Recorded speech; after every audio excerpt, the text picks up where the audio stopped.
Welcome back to the Fast Life Podcast. I want to thank you guys for joining us. And as always, this podcast is brought to you by Simpson motorcycle helmets, which is my helmet of choice and should be yours as well. Check them out at simpsonmotorcyclehelmets.com as well as on Instagram at Simpson Motorcycle Helmets. Lexin Moto has an intercom system for you. The all-new Lexin G16 is the group rider's long-awaited answer to an affordable intercom system. With a 16-rider comm system, Bluetooth 5.0, and music sharing, it'll keep your group connected while traveling together. This is another great product from the Lexin team geared at making motorcycle rides and travel more enjoyable. Check it all out at lexin-moto.com, where you can apply the Fast Life offer code and save yourself 15% off. And give them a follow on Instagram at Lexin Moto. thundermax has your EFI-equipped Harley-Davidson covered with their high-quality auto-tuning ECMs. I have been running their computer on my Road Glide for over 40,000 miles, and it continues to give me the optimal performance out of my engine. Paired with a touring oil cooler fan, my bike has been running strong and at a desirable temperature. You can check out these products at shoptmax.com and use offer code FASTLIFE to save yourself 10% off. And as always, give these guys a follow on Instagram at thundermaxefi. I switched all my lighting on my Road Glide to Electric Lighting Co. I'm a huge fan of their looks and their improved visibility I get from the shark tooth headlight. And I'm digging the 5-year warranty on the 15 different LED headlight options they have for your motorcycle. Their deluxe and premium LED turn signals offer 530 lumens of bright white running light, which are the brightest in the industry, and have a lifetime warranty. And last but not least, the LED tail lamps come in a wide range of design to add that finishing touch, and all products are plug and play. NAM's custom cycle products since 1999 have been offering American-made wiring products for all things V-twin, and Badlands for over 30 years have been offering the most reliable and dependable lighting modules in the USA, backed by a lifetime warranty. Find out more about these great companies at namscustomcycleproducts.com, and you can drop the FL 2020 offer code, which gives you free shipping on orders over $100. Check them out. John Jessup's Team Dream Rides out of Stockton, California is a one-stop shop for you to have your motorcycle customized, maintained, repaired, and upgraded. With in-house dyno tuning and parts and accessories, also check out teamdreamrides.com online store to see the full array of products for your bike and you as a rider. And if you're short on cash, you can take advantage of the 100 days same as cash financing on all products. TeamDreamRides.com, all you need is a job and a bank account. And while you're at it, give John and the team a follow on Instagram at DreamRidesJohn. Paint Huffer Metal Flake has been with our podcast since day one, and I've been using their flakes and pearls in my paint work for over 4 years now. You can get started down this custom paint path with many must-have items in the custom paint process at painthuffer.com. And you can save yourself some coin by using the FastLife25 offer code.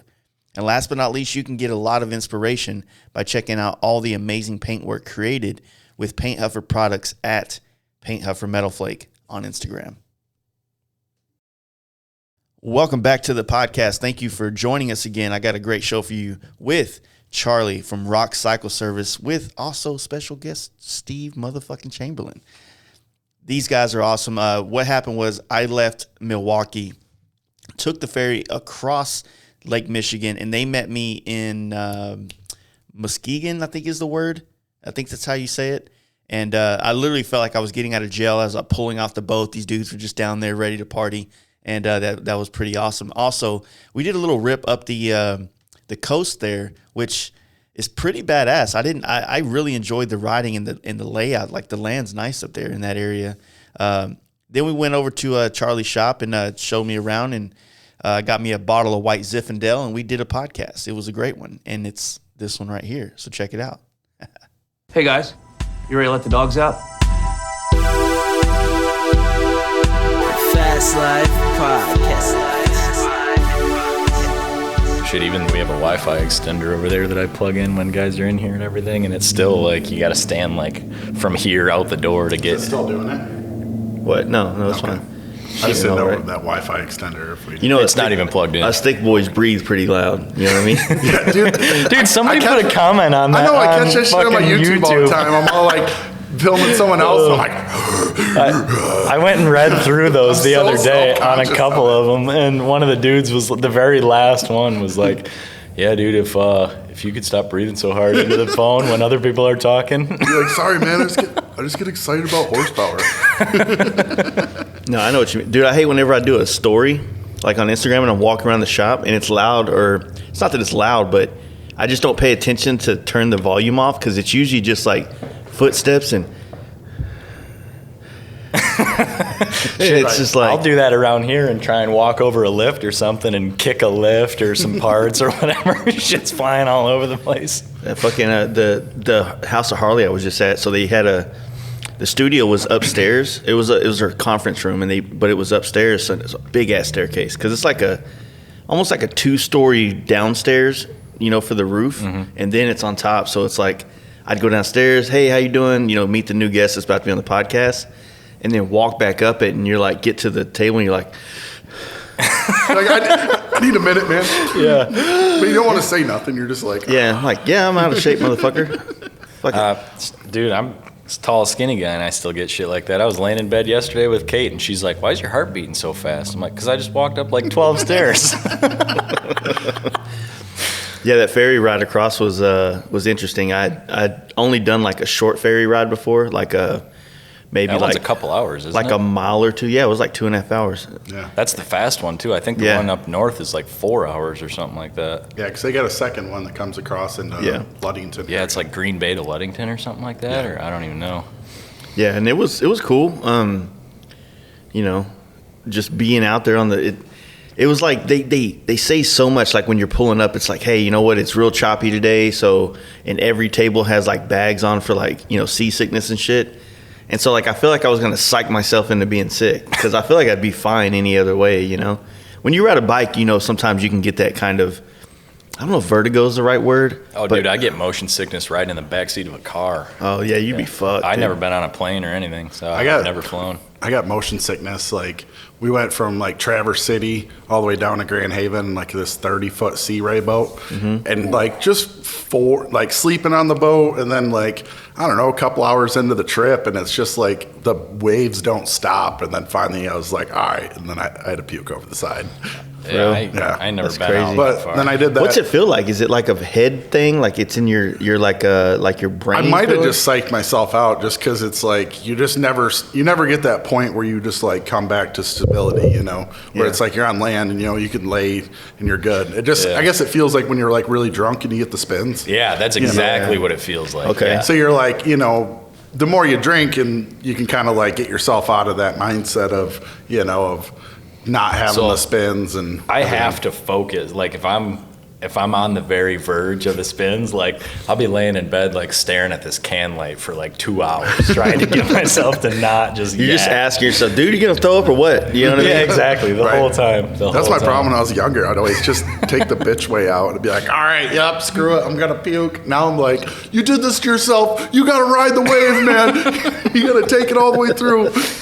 Man, You wanted a that's shotgun what happened the with first beers? night we came out, dude. So when I showed up to Warrenton in Missouri, and Craig and all those dudes showed, and Craig and you know, Aaron doesn't drink, so he was kind of like just there with us. But man, you know, Craig drinks. Craig drinks enough for a couple guys. Yeah, so I was gonna have a nice night.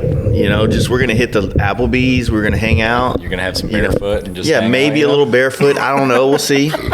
But then Craig, you know, shows up, and next thing you know, we're fucking like down in talls at the fucking Applebee's bar. And then this local dude hit us up. He came to our camp out, and he's like, "Man, my boys across the street at this other bar." And we're like, "Fuck, man, we're already drinking. Like, we don't want this to end." Right. So we wouldn't shut that place down, or at least 12 o'clock. I don't know what. I think it closed at 12. Yeah, I had it with Craig. What was it, last year? And like it was right around my birthday. And then he hit me up. He was in Canada. And then he's like, yeah, man, what are you doing? Let's catch some dinner. And then some stuff goes by. He's like, oh, I got caught at the border. I won't be there till like 9:30. I'm like, dude, still come through. I was like, whatever. I was like, we can get some drinks, you know, or something like that. Next thing you know, we cashed our tabs out like 3 times, and we shut the bar down 2 in the morning. So That's that video of where Craig shakes his mullet and says, "I like to fish." that's from that night. But yeah, we came to the conclusion finally, like me and him can't go drink without adult supervision. Yeah. We need a parent around. They the first time Craig came up here earlier this year, because he came up and dropped his bike off, and then did he get on a plane and go away, or did he get back in his truck or something? No, he got on a plane. Got on a plane or something.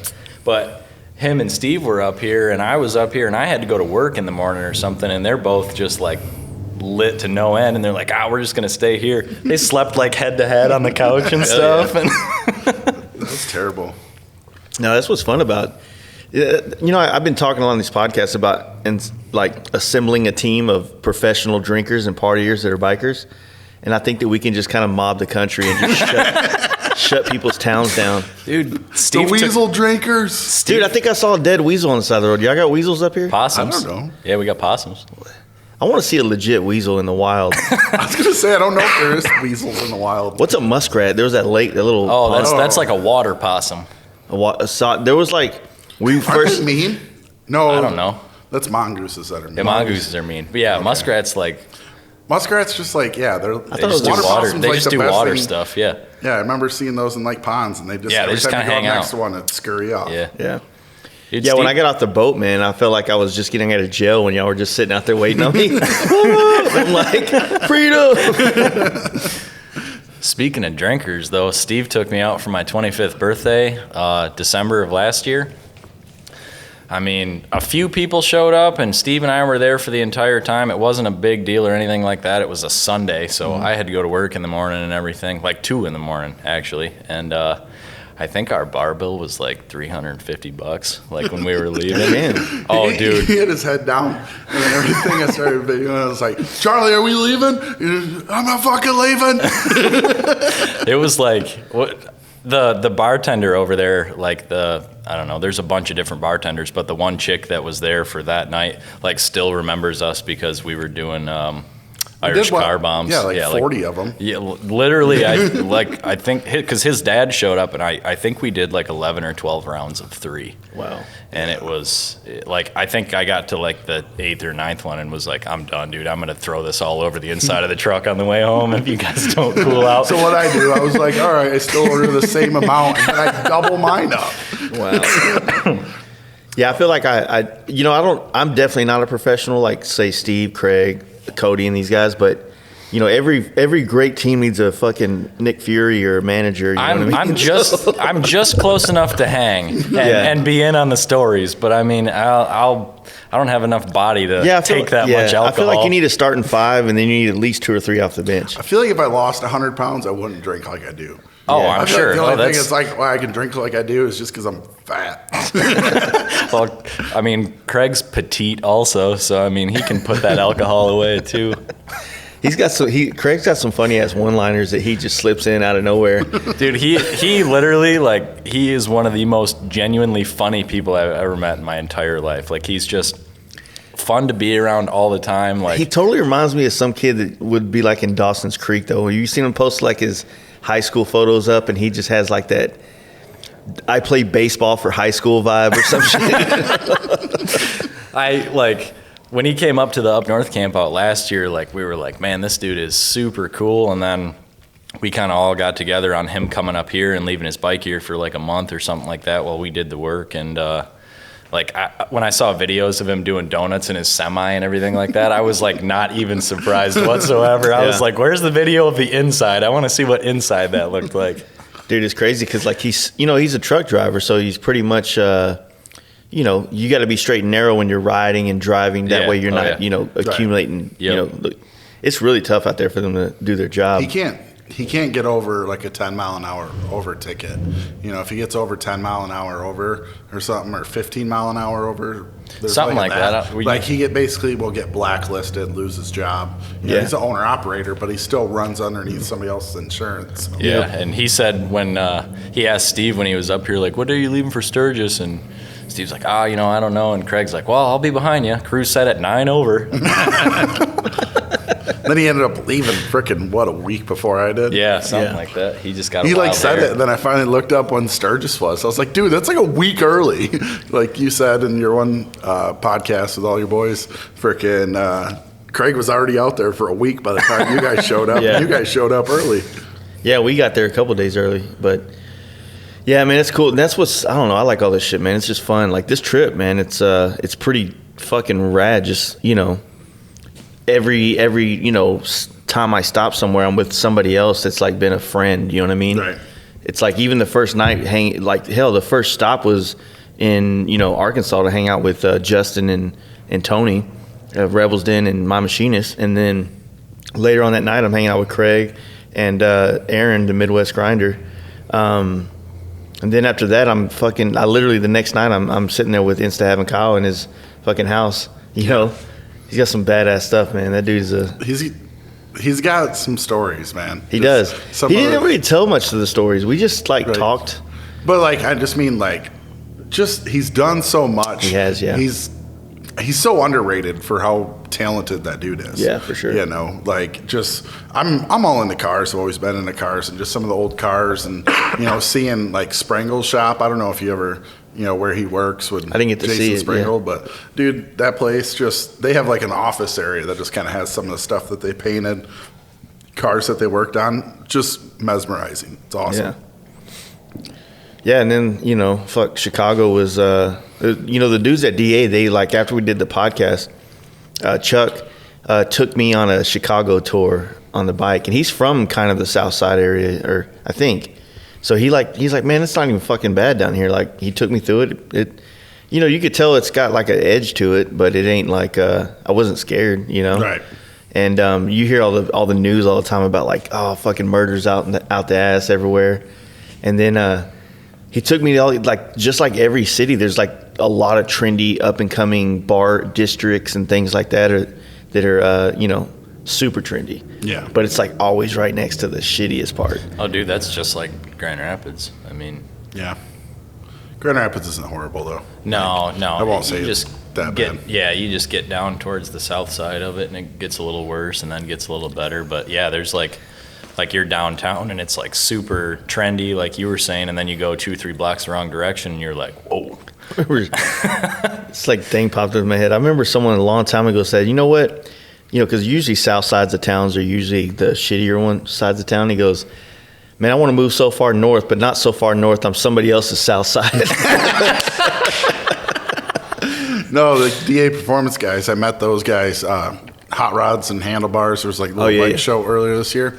And then I got a T-shirt from them. Another T-shirt had their Chicago, and it had all the counties. That was their logo on the back, all the counties and everything.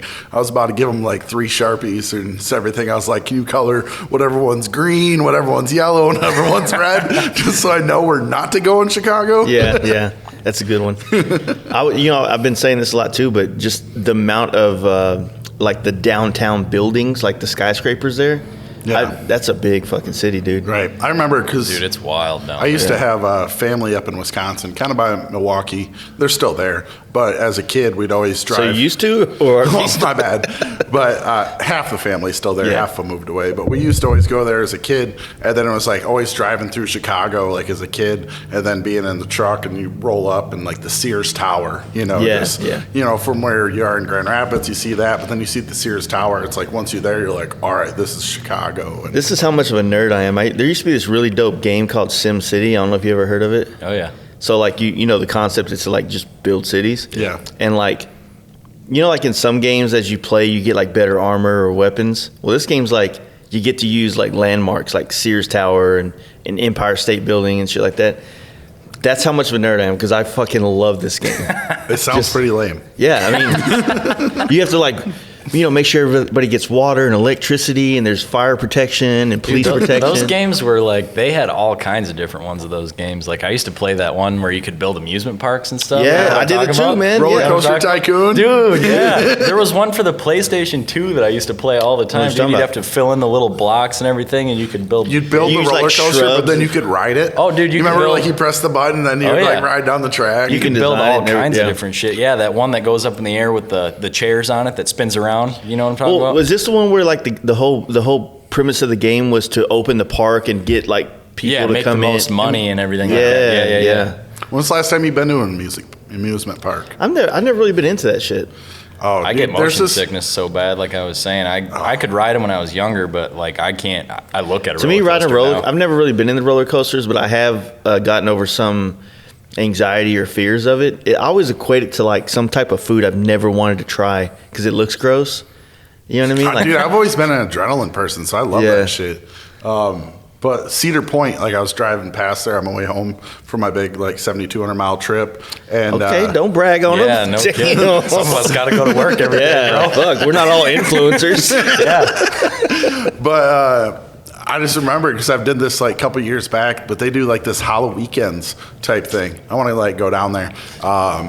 But it's like a bunch of haunted houses. Yeah. You know, and like they have all like the roller coasters open. They only do it on the weekends. I think it started in the beginning of September and it goes through October. But then it's like they have all these like buildings that they turn into haunted houses and everything. It's that, and they'll park those school buses all over the place and stuff. Dude, the and whole decorate them. The whole amusement park is decorated like and Halloween. Then, like the crew members and stuff there, like some of them will have badass costumes, and you'll just be walking down the sidewalk minding your own business, and a dude will pop out from an alley and just scare the shit out of you. Fuck out of you. Oh, dude, they're like come right at little kids and everything, and like, it's hilarious. So my brother used to do that. He used to work at a haunted house in Used to scare the shit out of little kids. Yeah, he was like, he called it acting, and they took that shit so seriously. But I could see how it is kind of acting. You're you know, you get like a section of the house and you got to try to scare him, and you're all like trying to. He's all in makeup and shit, and it was crazy. I never went because I don't support anything. The Cedar Point one's wild though. I had it in 6th grade. Went to like this birthday party of a buddy, and we're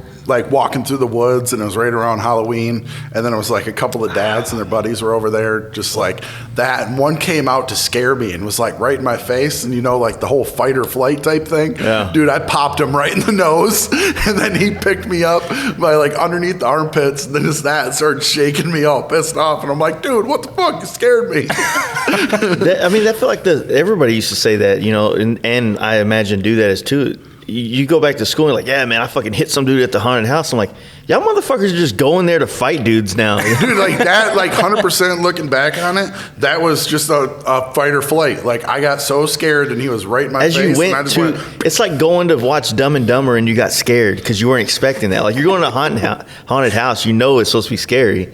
Like you're walking around it, it's like, right? Yeah. I don't know, 6th grade. I'm not proud of it. 6th grade Steve was probably 6 foot, 190 pounds too. Yeah, the dude can only pick him up, and that's it. He's just sitting there just strained. He thought he was going to suplex looks so him, mad, but he's just, his head is just. Yeah, it's fun. So, you got a bike shop? Kind of. Oh, yeah. are we rolling? Yeah, no, we're just fucking randomly talking shit for 20 minutes. Yeah, it's Introduce yourself. Well, Yeah. Charlie Rock Cycle Service. That's a long YouTube intro. Right now, it's just kind of a hobby shop, like hang out with all my buddies and help all my buddies out and stuff. I don't have like people in here off the street or anything like that. We'll get some crackheads that roll up every once in a while. And Damn, they got crack up here? dude, That shit is universal. Dude, I've been all over the country. There's crack everywhere. but yeah, just it's just friend stuff and just people wanting to do cool stuff that are like-minded and everything. And I mean, I'll do regular oil changes and tires and stuff like that. But I mean, it's just it's turning into a full-time thing. Yeah. How'd you get started into the bike working on assembly mechanics? I mean, Yeah, because you're only 25, right? yeah. Yeah. So I think it's probably like 84 since the last time my dad didn't have a Harley, and both my uncles had Harleys growing up and everything. I mean, I've been around them literally my entire life. My uncle's got a picture of me sitting on his, he's got a 79 Super Glide, and I was like 28 days old or something like that, and he's got me sitting on it, holding on to me and stuff. Nice. So I grew up doing dirt bikes and trail riding and all the technical stuff like that. And we were always working on our own stuff. My dad very rarely would ever pay anybody to work on his stuff, whatever it was, you know. So we learned how to do a lot of stuff from him. And I mean, he got me into it and everything. And he, like I said, had Harleys growing up, and his stuff was always, he had a lift in the garage. He was always doing cams and always doing this and doing that and trying to be faster than his two buddies. And it just multiplied, and I got into it a little bit. And then I put something on Facebook when I was like, I don't know, 18 or 19 years old. I was looking for a job, and I was friends with one of the owners of the dealership out in Muskegon. And he hit me up and was like, hey, I know you guys are always working on your stuff over there. We're looking for somebody to kind of change oil and, you know, move stuff around and learn the ropes and everything. And I ended up working over there for a couple of years, and the lead tech over there took me under his wing and showed me all the stuff and every, you know, trick in the book that he had and everything. I'm pretty sure he never had another job ever. Like, I think he started working for that dealership in like 82 or something. But the dude was an awesome guy. I mean, every time I asked him a question, he'd stop what he's doing and come show me, or, you know, I mean, he was great and really kind of, I think, put me a little bit ahead of like my years of experience, you know, because I had a couple years in or whatever, and he had 30 or 40, and he's kind of showing me a couple things. And we were hourly over there, and I don't know, I wasn't liking how I was getting paid, so we all parted ways, and I kind of started doing stuff in the garage off my dad's lift, and then that turned into, I got a lift for sale from somebody and had my own there, and I built I don't know if anybody follows me on Instagram, you've seen my old black bike, my 2008 all black bagger. I mean, had black chrome hardware on it and everything. I mean, it was as blacked out as you can get.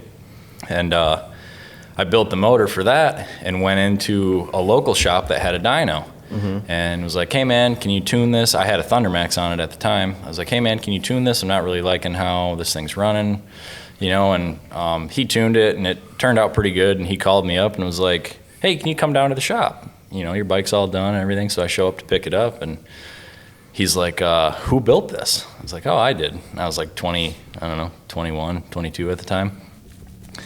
And he's like, do you want a job? Because he was all by himself, you know, just doing the solo bike shop thing like your buddy Mark does and everything. I mean, just bikes coming out his ass, and needed some help doing some stuff. So I was working a full-time job doing what I still do, you know, maintenance technician stuff.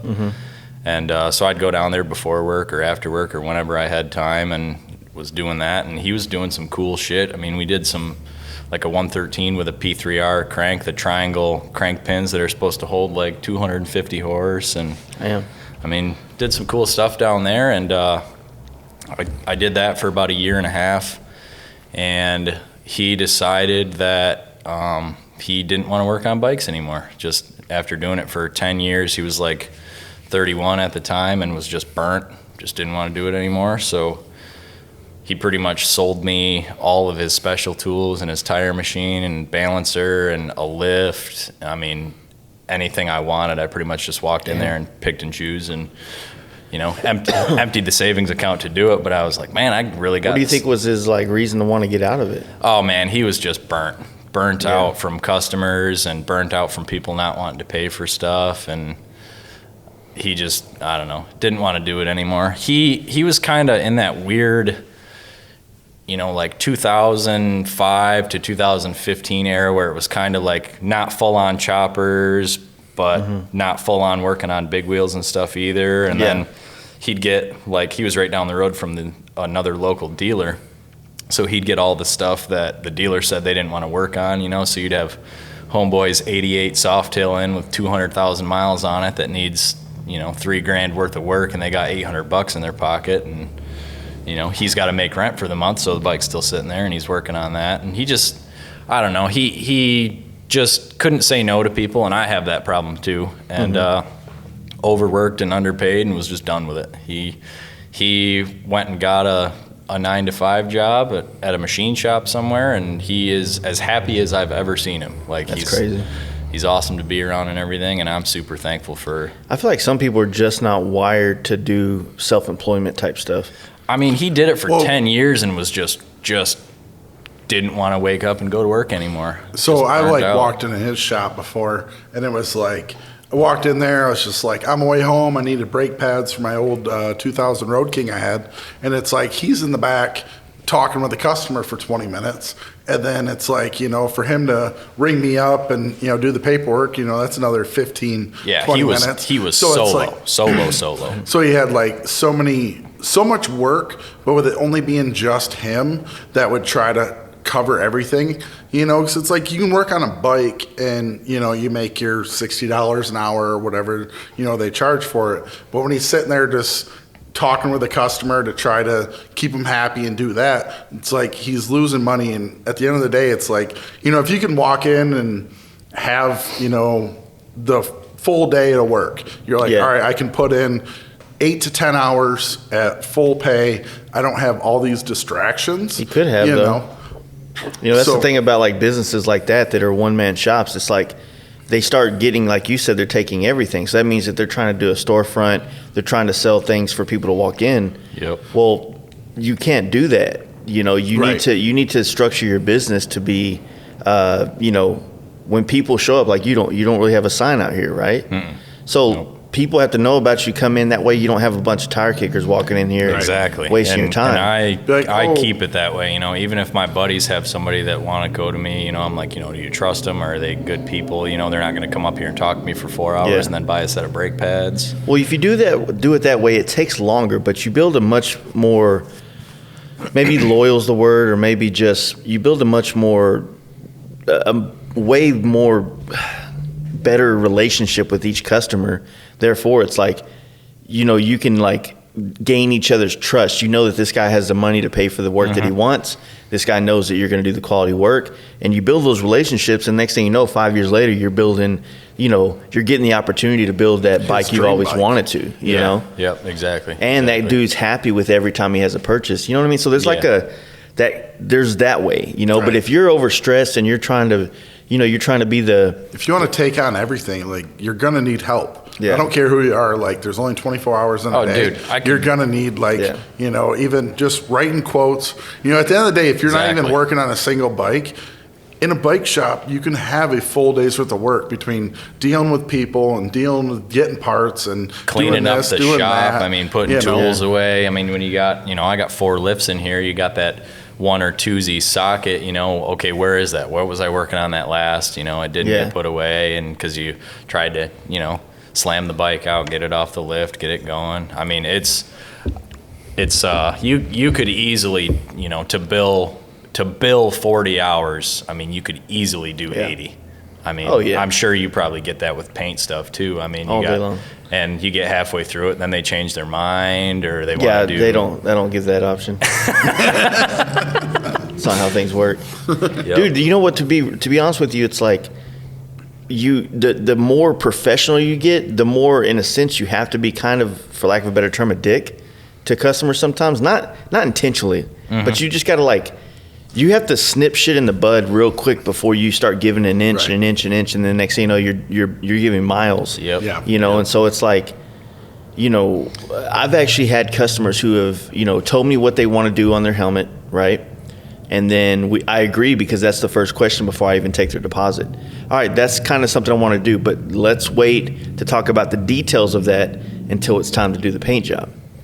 But then when it gets time to do the paint job, I'm like, all right, man, you're coming up here in the next helmet or two, so let's sit down. What's all the fine-tuned ideas that you have for this, and let's work it out. And then they would not have told me some of the things that had to be on there originally that, I'm like, I'm sorry, man, I don't offer that. Right. Well, blah, blah. I was like, man, I'm sorry. If I do this whole mural on the back of the helmet, every fucking buddy's going to want that too. Even if you got the money to pay the $5,000, it's like, I don't want to do that, because I've already told so many people, no, I don't offer that if I do it for you, bam, there's fucking 40 other people that are pissed at me. Yep. So there's lots of different areas where it's like you have to, keep your menu small. That way you can stay focused on the type of work you do and not overwhelm yourself. Yeah. Because like you said, the hours, man, like that's something I just started to keep track of, is like the hours that I spend on a project. I try to base my art time, like when I'm doing graphics, paint work, things like that, at $100 an hour. And then I do a helmet, and I'm like, all right, from the moment I start taking this thing apart and putting it together, I have 40 hours in it. Oh, easy. That's $4,000, dude. I believe that. Yep. And then you're like, man, I can't charge that, you know? Yeah, for sure, Charge half that, so it's like $50 an hour, which is still good. Yeah. If I was an employee for somebody. Yeah, exactly. It's the same thing. People, $50, $60 an hour, but I got building rent to pay. I got insurance to pay if you have insurance, heat, electricity. Heat, electricity. I mean, taxes. Materials, taxes, all that tape, paint, anything else, like here, oil, tubes, tires, like all that stuff, oil waste, tire disposal, then you go out back and I got a stack of 70 tires out there and don't know what to do with them. 60 of them are mine. Yeah, no kidding. I went through so many fucking tires between last year and everything. Yeah. Last year I was running this Bridgestone and I don't know, I probably put 7 rears on? Dude, it was year? like every trip right before we'd leave, Steve needs a tire. We get back from the trip, Steve needs a tire, and then right before the next trip, Steve needs a tire. So I just kept running them. I was I love the way they work. And you buy them off, eBay or Amazon or Dennis Kirk or whatever, and you're getting them for $86 a piece, and you can just run them. I had 2 new tires on 2 different trips. On the way home from Fast Life, I went down there. I thought I was good. I had 3/4 of the tire when I left. 2 days on the Talamina, dude, I went through over half a tire. I was pushing that bike that hard. Can you imagine how hard that tire's working with a full-size touring bike and Steve's big ass on that thing? That thing is probably screaming the whole time. I had Rusty following behind me, and every time I was exiting corners, Rusty's like, dude, you were leaving black marks exiting corners. Those I was tires like, dude, I was giving it everything I fucking had. Those tires are sticky, though, dude. Yeah.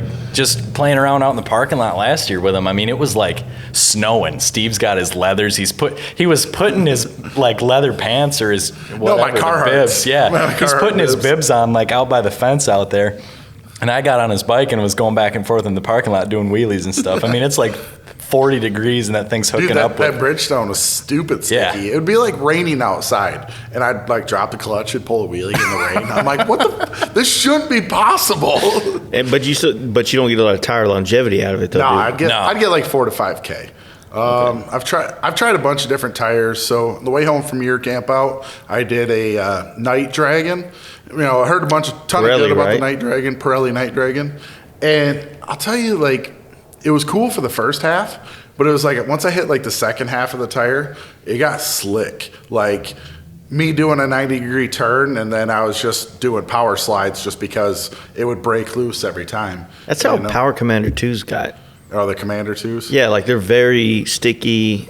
Not sticky. They just feel really good. Yeah. It's not about halfway through the tire. And then you're I could fucking break it loose all the time. Dude, those Commander 2s cup so hard, too. They'll get real, on the 180 rear tires, they get real choppy in the rear end and everything, too. So I ran the Cruise Techs, which the Cruise Techs felt really good. They were nice and sticky, but by the end of that one trip that we just went on with Sturgis and everything, I made it to Marks, and I was like, damn, this tire's going pretty fast. And then I made it up to North Carolina, and my buddy's up there, and I'm like, I got to change this out. I don't think I'm going to make it home. But it was just cupping weird. It didn't help that the majority of that tire was completely loaded down. I mean, Steve uses all of his tires, too. I mean, more often than not, he shows up here and he's got dude, check out this little section of cords showing. I'm like, Steve, you should have changed this 2 weeks ago.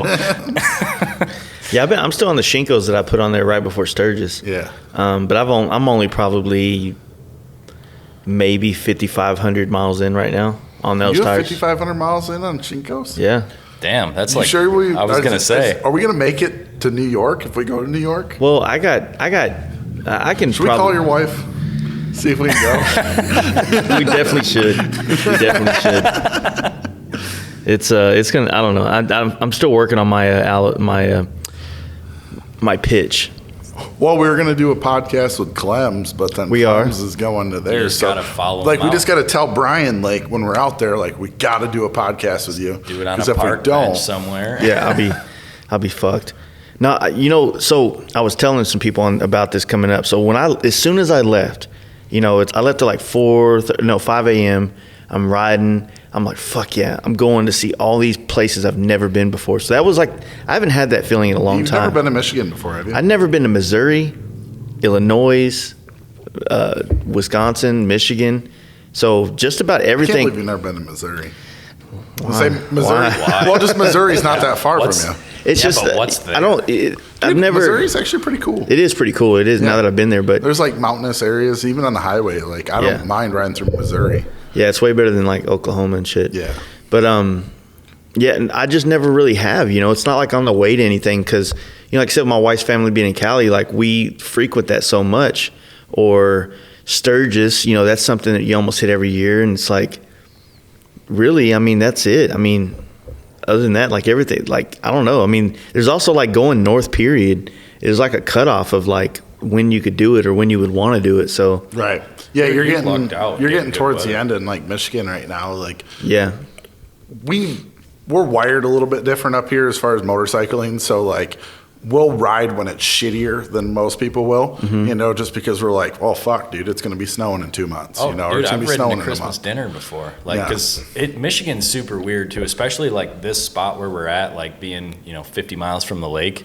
Like, we'll get what's called lake effect, and it'll just, dump on us. But sometimes, if we had a warm summer or something, the lake stays warm for quite a while, and it actually knocks down some of that shitty weather that's coming across. So we'll have years where it like is, like this, into October or so, and then gets down into the 40s and mid 50s during the day. Then you can ride from like, noon to 4 or something like that when it's bearable.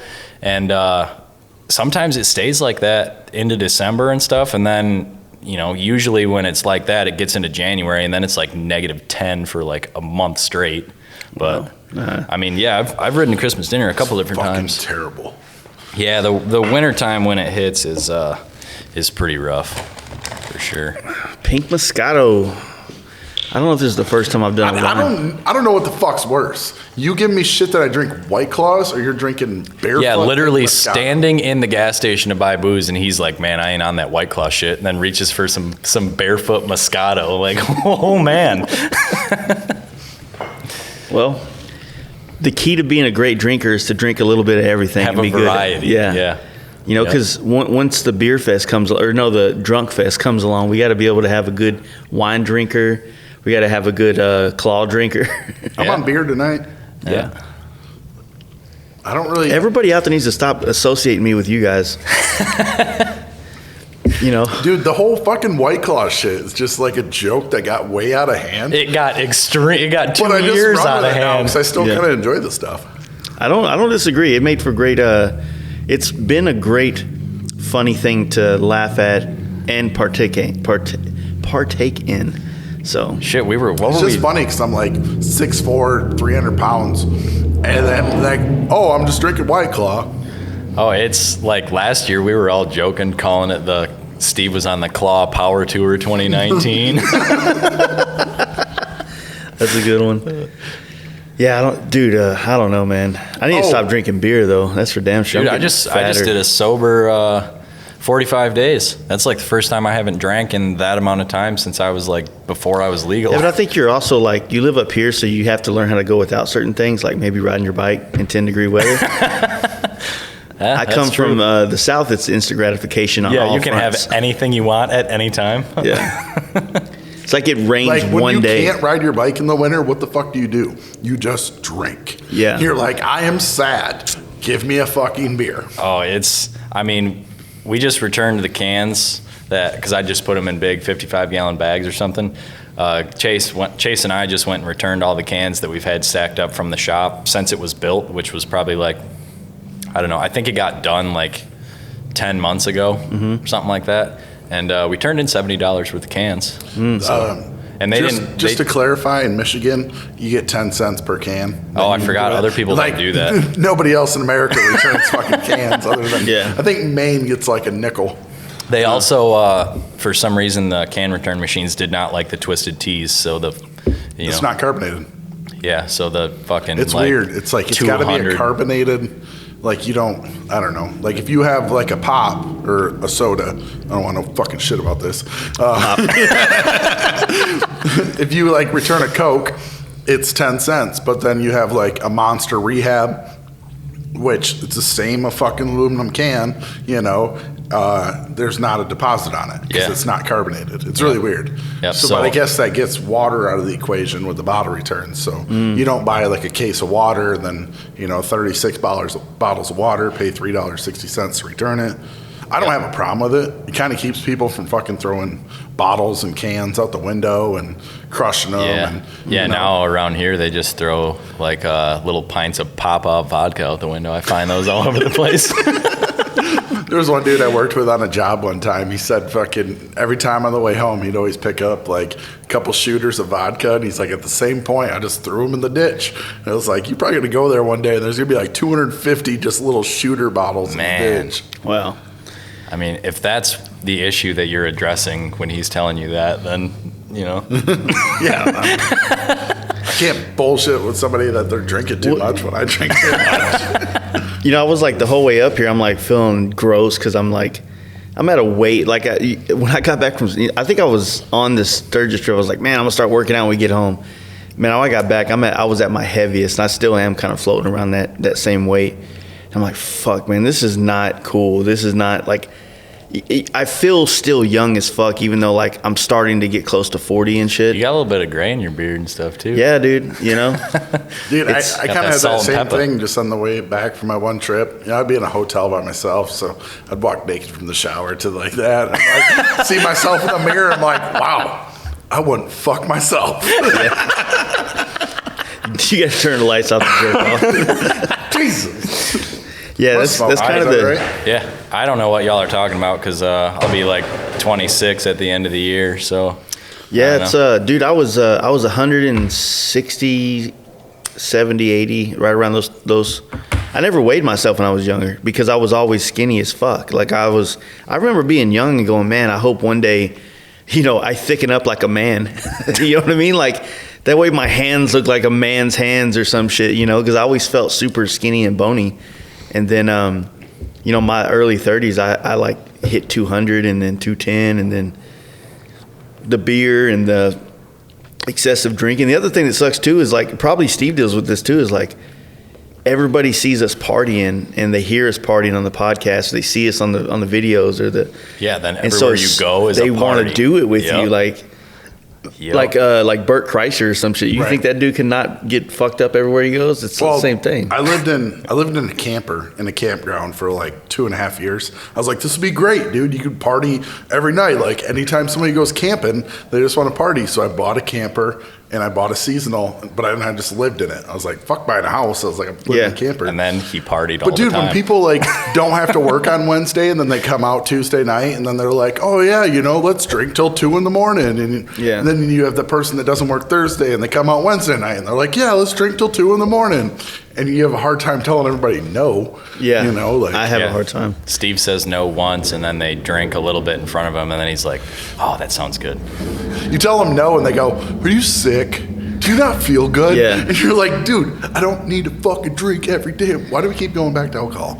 Yeah.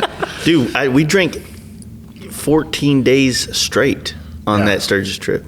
Or at least I did. Yeah. I don't know what you did after we broke off, but and it was at a point. I didn't honestly, like I had a couple drunk nights in Sturgis. I didn't go that wild this year. I was just, I'd get back and I'd just be fucking pooped. Just fucking riding all day. I would too, but it's still like there was not one day that I didn't have at least 4 or 5 beers. Mm-hmm. And 4 or 5 beers for that's just unwinding. Though. Yeah, exactly. And especially that's like this go to year, sleep beer. I stayed in a hotel. When we were out there, so it's a little different. Like, don't get me wrong, it's nice. You're like, oh fuck, I got air conditioning, you got a nice shower and everything. But it's like you just don't get that same party aspect. Yeah. The co-mingling with people and. Oh, that's the same when we go, like when you and I and everybody else goes out to Heath's in Laconia. Yeah. I mean, that's like, you wake up in the morning and Tyler comes downstairs and he's like, you want a tea? Dude, they have an obsession with twisted tea out there. And that's like, we drink it here sometimes, but that's 75%. Out there, they keep that shit warm in their car and on deck. Oh, yeah. Times. And they just like. Are they used to drinking warm tea though? I think they're just used to drinking tea. They're from the north, so sometimes they have to go without, so they just make sure that they always have it on them all the time. And seriously, I mean, he's Steve's sleeping on an air mattress, and I'm sleeping on the couch in the living room or whatever, and Ty and Kimmy wake up and come downstairs, and Kimmy's making us breakfast, and Ty's like, you want a tea? And then we have 4 teas before we go out and do anything, and then everywhere we go, I don't know what those fuckers' deal is, but they cannot ride past a bar out there. I mean, there's a bar on the corner turning it in, like, onto Ty's Road. Every night, I mean, we'd be coming back. It'd be like midnight or later. Oh, I just got to have one. Just stop in there for one. I mean, I've seen real people with drinking problems. And I don't feel like I have a drinking problem, but I also feel like it's not necessarily making it easier to maintain this sexual physique. You know what I mean? That's exactly the word I would have used. Yeah, yeah. No, I mean, I don't think it's a problem. It's just, like you said, it's kind of like everybody sees us doing it or hearing about us doing it and everything. And then, you know, like when we go to Ty's, they have a week with us per year or something. You know, Ty came out here once, but it's like that's the only time we see him is, you know, the 7 days we're there. So we just, you know, do it up and then. Laconia sucked this year. I bet. Major, dude. Yeah, because I didn't fucking make it and get my damn lobster roll. I made it for 24 hours, dude, if that. Do they got clam chowder out there in New York? Oh, dude, New England clam chowder. Dude, clam chowder out there. Fucks with that. Dude. Let's go to New York. I'm working on it. Yep. But no, fucking, I don't know if you guys followed on Instagram, but we went out to Laconia this year. And then on that Saturday is when I hit a deer and it wrecked my bike. And then the next day, Charlie had an incident with his bike and everything. That bike was so fucking clean. I didn't have an incident. Somebody else had an incident. I wasn't even on it. I didn't even get to see it crash. All I did was turn around and come back, and it's propped up kind of off the side of the road, and I noticed the windshield wasn't on it. My heart just, like, dropped. What's that feeling like? I don't know, man. Well, my first thought was like, oh my God, like, are they okay? Like, that's... Come on, let's be real. No, for real, though, like, I don't know what it would have done to me if somebody would have died on my bike, you know, that would have done something, but it was just like...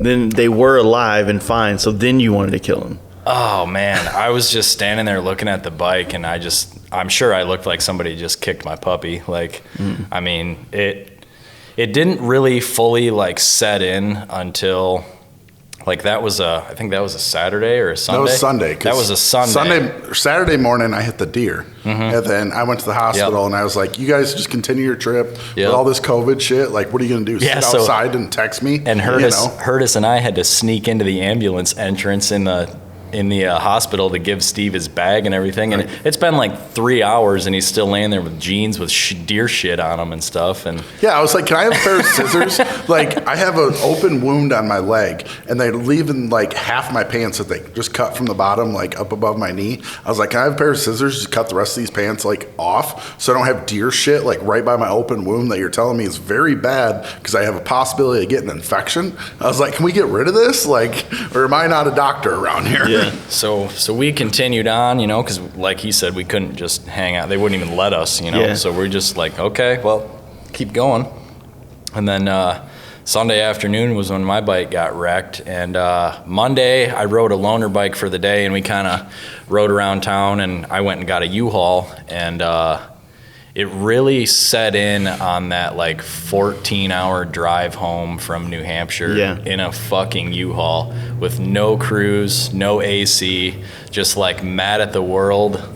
Like then it really set in, and then I stopped by the shop that Steve's bike was at. One of our buddies had a shop like 60 miles from where...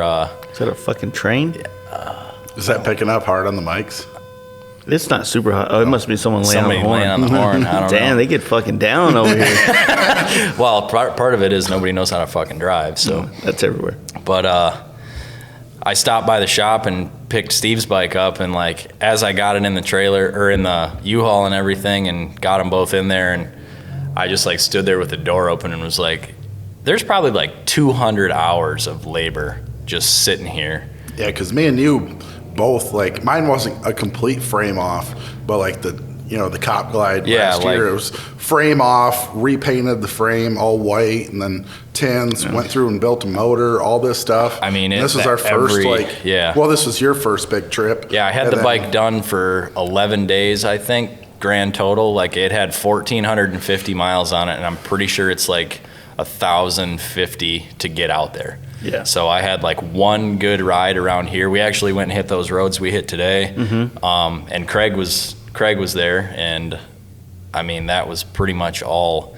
So just thinking about that, like all the way home, was just like not discouraging or anything like that, but I was just like, I don't know, I was so pumped to have a bike that was like recognizable, not anything that I had seen before. You know, I've seen painted frames and everything before, but I'd never seen a cop bike with a white frame. Like, no, it was a nice touch, man. It was a good direction to go, because, you know, you got like me with the custom paint and something like Kyle, but then you got the guys that are just doing carbon on the performance baggers, and like you did kind of like the FXR police bike thing, right? And it worked, and it looked good. It was I'm a big fan of, like, I don't know, you probably won't like to hear this, but I like factory paint. No, I get it, man. I totally get it. Seeing some of the bikes out there and everything, you know, because I'm scrolling through Instagram all the time, and I'm seeing what everybody else is building. And I really like a lot of stuff. I like more of the builds out there than I don't.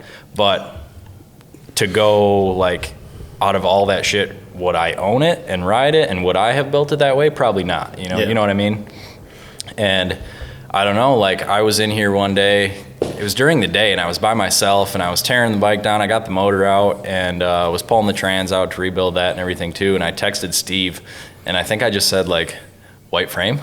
With a question mark, and he's like, fuck yeah. So I tore it all the way down. And was it like birch white or anything like that? Yeah, it was like the same white that was in the... Yeah, it's like a cream almost. Yeah. It looks yellow in certain lights and everything.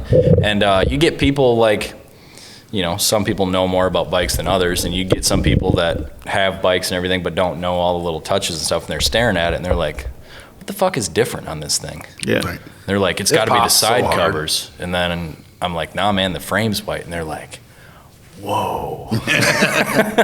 And I don't know, man. I was really proud of that bike, and it rode really nice. It was quick. Like, I don't know. It was just a perfect touring bike. It was made 118 horse out of a twin cam, and I was still getting like mid 30s mile to the gallon. Like, you know, it was just a solid setup. T-bars through the fairing, deleted the radio, did the, I mean, somebody put like a Sony fucking faceplate in it or something, but I did the glove box that comes on the cop bikes and everything, and then cut the T-bars through it. And I was going to redo it because I kind of ran out of time to get it done for Laconia and stuff.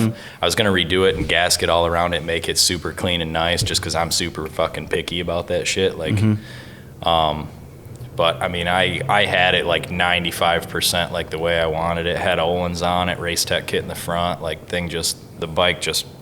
It was nice, man. It rode down the road. And I didn't see it in person, but just like the pictures of it, you know, like, because, you know, watching Steve's videos, like during the process of his build, you would see a little bit of what that was going. And the blue bike, was it Mason Mary? Yeah. Yep. Yeah. That one's fucking dope too. I dig that one. That bike came out freaking awesome, dude. That's that Ford. I think it's nitrous blue. Is that what it's called? Yeah, because like you didn't notice in that. No, it's bike not until- grabber blue. Oh, okay. No, you didn't notice in person. Yeah, it like came on like the new Ford Focus. Yeah, it But, comes on like the amount Focus of pearl STs. that was on top, or like the metallic. You know, so like it just like in pictures it just looked like a baby blue, but then you got it in person, it's just like the pearl. Would Yeah. pop so I don't, hard. you know, like it's a weird thing, right? Because like you see a custom painted, you know, bagger, and you're like, damn, that's dope. But then you also see like the Cop Glide, or you see Mason's bike, or even yours, and you're like, fuck, man, that looks good too. It's like it's kind of like more of a commitment thing. Do you commit fully to graphics and some kind of design, or do you commit to like just a paint job, like a nice color or something? It's so hard. Like, I don't know. My uncle owns the body shop across the parking lot from here, and I've worked in there for 7-8 years and stuff like that. But he does insurance work mostly and everything like that. So he it's makes just good money? Factory stuff. Oh yeah, he does good. He's an adult. Yep, for sure. But as I'm kind of getting out there more and seeing more bikes with custom paint, I'm realizing that a lot of stuff, like, either, I don't want to say it doesn't photograph well, but like when you see the paint in person, like you see the depth and the colors are a little bit different. Like Steve's bike, I mean, the color of that. Blue and purple are really hard to take pictures of. Yeah, the color like of my that. bike, I've had so many people like in person, they're like, dude, this looks like a totally different bike in person than it ever did, like, you know, on Instagram pictures. Because I don't, you know, try to throw a filter or anything. Yeah. But it's like I have it in the shop with like a 5000K light. It pulls out really blue. I have that bike out in like an overcast day, and it's like really green. Yeah, it's green. You know? Yeah. Dude, when we first put it together, like I just had 3 lifts in here at the time, and it was on the center lift, and him and Hurtis, who painted it, brought all the tins up here and everything, and we're like putting the whole thing together, just like final assembly type thing, getting it on there because we want to see what it looks like, you know. And we're like holding the camera phone in front of it and like moving it back and forth and going, what the fuck? Yeah. This Right. does not. Dude, it looks so like blue green on the camera, and then you see it in person, and it's just like, Yeah, see, that's one of the reasons why I started trying to learn how to edit the photos, because you can actually pull the you color know back. how you see it. Yeah. You know, it's Yeah. even like your bike Yeah. he was going earlier with that like goldish. yeah, the goldish gold brown, part of I your don't know bike, I what- was like, wow, this looks different than like how your I seen main it color. before. And it doesn't, like your photographs, it doesn't pull out the same as what it does like Yeah. in person. And that's you the know? same with Mason's bike. I mean, you walk up to that thing, and you would think it's just, that's just a, you know, a baby blue, you know, just a Yeah. base with a clear. And it's like you look at it, and I mean, it's got so much pearl in it that it's got like a mad sparkle to it. You know, the thing, like, you know, being at the Harley Museum, I was looking at all the tanks on the wall and some of the like the Liberty Edition or the Sturgis or the Daytona. Yeah. I don't know why people don't, and I know some people probably do, but like why some of the people in like our scene that we do, why they don't look at those bikes and take like, I want to do a Liberty Edition paint job, Right. you know, with Dude. those colors, or a Lowrider Anniversary Edition, Yeah. or a Sturgis Special, which is kind of like a cream and a Yep. blue, or no, that was Daytona, or you know, Sturgis was like a black and orange, like Yeah. Some of the 80s factory paint is some of my like most favorite schemes. Like Steve and I talk all the time about someday owning Tour Glides. yeah. And like they have a 2-tone, like what is that, like a cream and brown, or No, a cream it's fucking Yeah. khaki. dude. That's yeah. the one that Hoffman built that time. It was a late So print. Yeah, well, yeah. He had that one, and then he had a thing on it. He's like, "What should I do with this bike?" And I'm like, "Don't fucking paint it. Like, leave it. Whatever that color scheme is, it's a cream and khaki." Yep. And like, I want to build one like super bad. I'm just like, I kind of want to build like an old school Tour Glide performance bagger. Like, I want to do it with like an 82 shovel head, you know, so it's unreliable as fuck, but it looked cool. S&S shovel head, man. So do that, and then I was thinking like an 1819 chrome wheel setup, do a 49 millimeter conversion, have like good suspension on it, have the stance right. Dude, leave But the old just- gauge cluster on it though. Oh yeah, dude, leave the old gauge cluster. Those ones the that look like factory a paint, fucking You know, TV. take like a stock windshield and just chop it down because that's all you could get for it. Yeah. You know, I don't know if they even make windshields for like a Tour Glide. I think but they it's probably just do like- now, but they didn't back probably could then. find Like, some. But just like, if you bought the bike for like $4 or $5 grand, like have a $5,000 budget. Like, let's try to do this shit because It's already chain drive, aren't they? I don't know I don't what know. year I don't know enough Because about most that of the older 80s, shit. or most of the 70s bikes up until My buddy's 83 FXR has one of those wet chain things where Yeah, it's like, like, it's an a- encased chain with Yeah. like oil up in it. Yeah, But I and guess it I haven't leaks paid everywhere it attention goes. enough on the Tour Glides. But I I don't know. Just sometimes like the only thing I think that sucks about this performance bagger shit, you know, I've been in it for a while and whatever, is just it's a dick measuring contest with how much money you put in the shit. Oh, dude. And some of the bikes, I mean, like, some of the bikes that come out are absolutely awesome, but, like, it's like the same thing with the big wheel stuff. Like, it's absolutely unrealistic as far as, like, the average person doing it. Like, when I started doing the whole performance bagger thing, that's the only type of bike I've ever built because, like I said, growing up racing and doing all that shit, like, I always wanted my shit to go faster and perform better. And, I mean, it's turning into like inverted front ends that are $5 grand a piece, and like carbon fiber wheels and carbon fiber this and carbon fiber that, and all that shit's super sweet. Yeah. But I mean, you got to take out a second mortgage to do with some of that shit. And I mean, I know you're probably in the same boat as me, but I'm broke as fuck most of the time. I got a lot of cool shit, but I ain't got no money in my pocket. Yeah, well, Which- that's kind of the catch-22 because if you want something to grow, a scene to grow, you want there to be more of anything. I mean, You got the punk rock thing where you don't want anybody to go to, nothing becomes mainstream, nothing becomes popular. Yeah, and I don't want it like that. It's just like all I'd want in it. So I don't care. You can do exactly. That's where I'm at too. You can carbon do fiber wheels, whatever you want. But like on your trip, when you came up to that 30-mile dirt road or whatever the fuck it was, you're gonna be like, well, put myself in this situation. I'm gonna ride it through it. You know, like we had that in Sturgis last year with like Daniel and Instav and Kyle and everything. Like we're out riding, we took a wrong turn and it's like either backtrack 45 minutes an hour or we go 12 miles down this dirt road. And it's like, build your bike to a point, but don't have it where you're scared to fucking ride it. Yeah, and that's what I'm saying too. I'm not hating on that part of the scene at all, but like, realistic bikes being built. I mean, like anything that comes out of my shop is like shit that I'll ride to work, ride to the bar, ride to whoever. So this is kind of wherever. touching on what me and Kyle was kind of talking about in our podcast, which is not out yet if you're hearing this, it's out, but it's not out right now. It's not out right now. Yeah. But as some of us here that have kind of been around this performance bagger thing since the beginning, you could say, okay, it's this, it's that, but if you got $100,000, you want to spend it, do it. But I'm still only gonna fuck with you based on how much you actually get out and do what we do with it. Right. It's not about what you spend; it's about what you do on it. So exactly. don't trailer it everywhere. I don't give a shit if I ever run a show.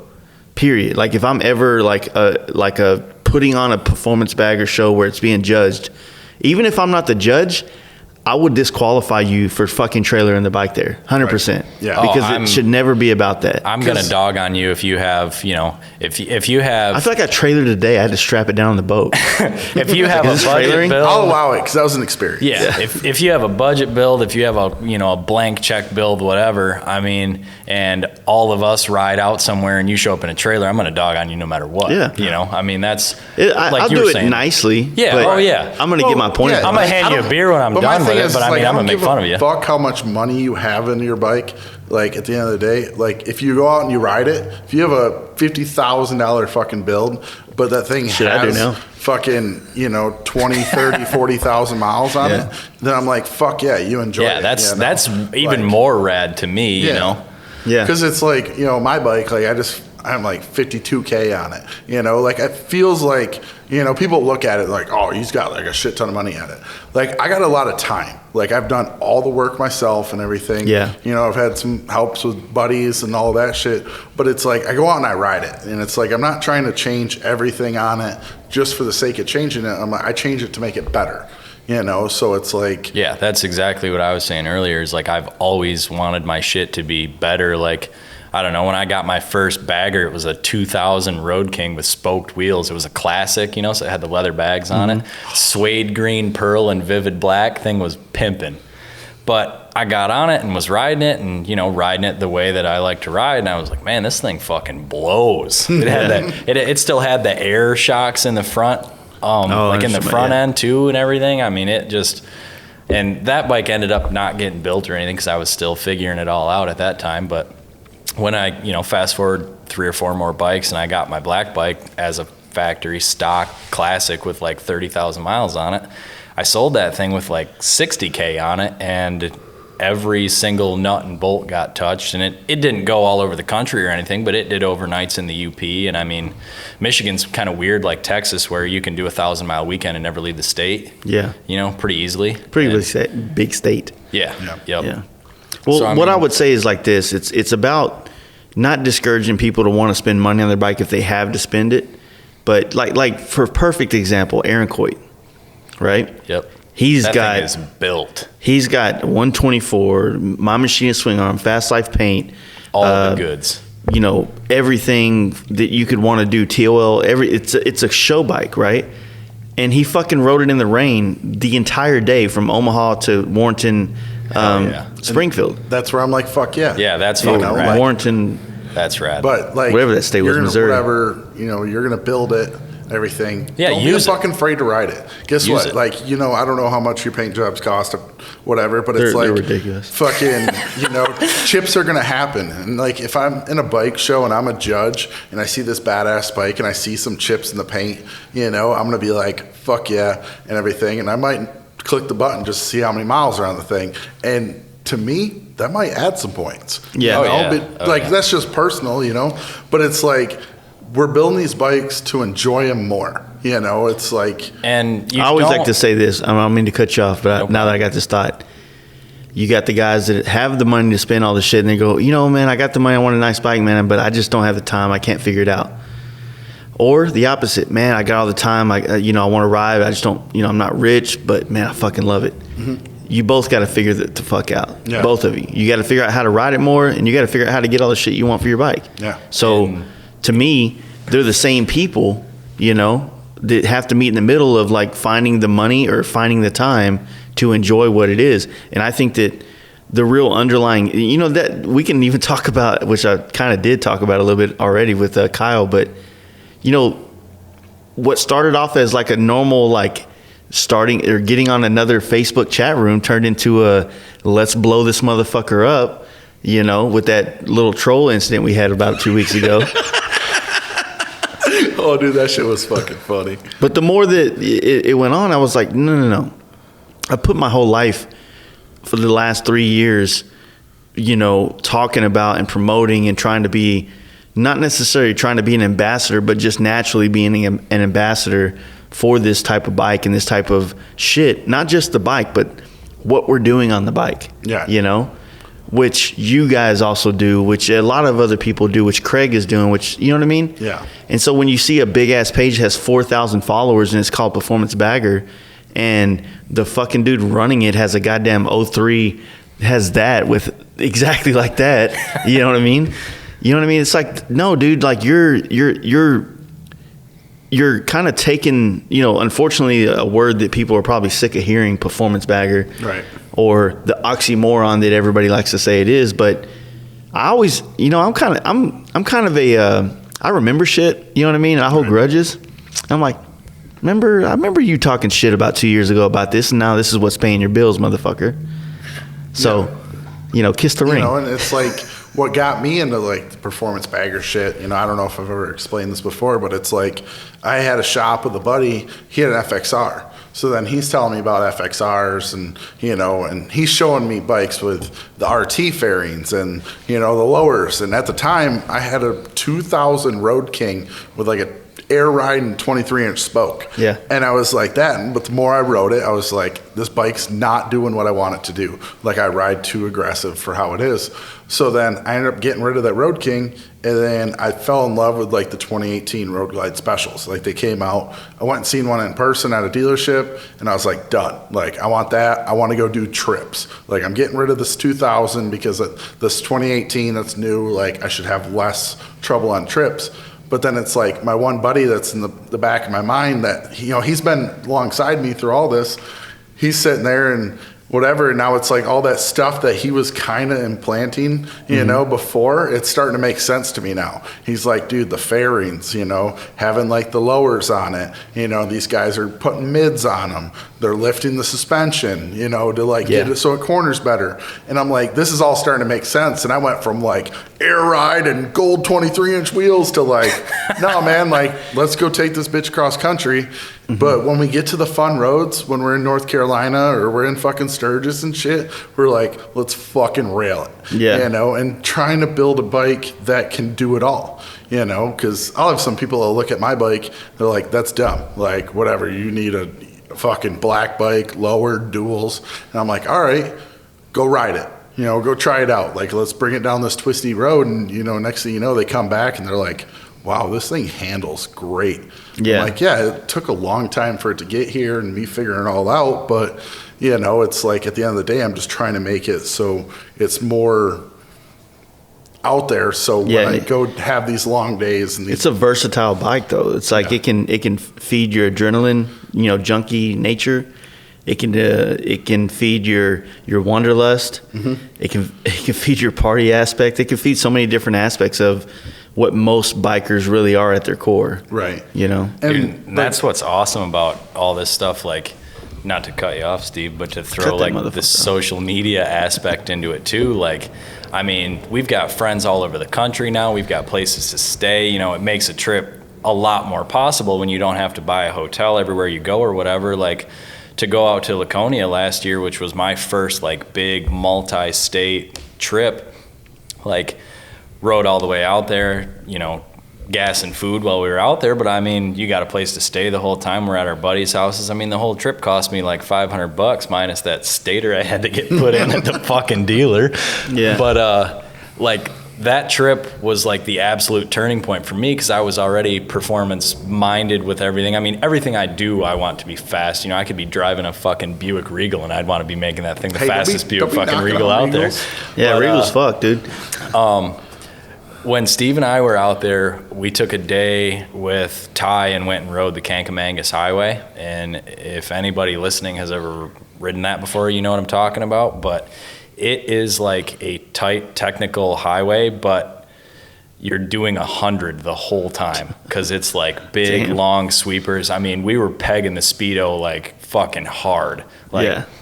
And to do that, and then we get to the end, and I'm like, just in awe at how sick it is because you come up over the mountain, you go back down, and then you're in like ski towns, you know, like all these big ski resorts and everything. And I'm just like sensory overload taking all this shit in, and we get back later that night and I'm like, Steve, like that was fucking rad. Like that was the best rip ever because we just went like as hard as we could the whole time. Yeah. Like you saw a little bit today, but I'm riding a fucking stock bike. Steve and I have this really cool thing where we just push each other like constantly, and I don't know, we each try and see how close we can get to the back fender of the guy in front of us. Like No, but like ever since, because I met Charlie like on Facebook, you know, I think just talking to him on Facebook and shit, and then ended up like first time I ever met him in person, like he was just parked on the side of the road, had a parts failure. And then I stopped. I'm like, hey, you good? Whatever. Like, this is the first time I met. Like, I've talked to him and everything. He's like, yeah, I already got a trailer on the way. I was like, well, I might as well just hang out till the trailer gets here. And then bullshitted. And then fucking next time, like, within a couple weeks, hits me up. And we go off for a ride. He had this, like, badass. Were you on the Road King then? I think so. Yeah. So he had this, like, Yeah. what was it? 2008 Road King. You know, it was stock wheels, but he had the tires done, had T-bars on it. Same bars you got on yours, clean as fuck. What, 120, 120?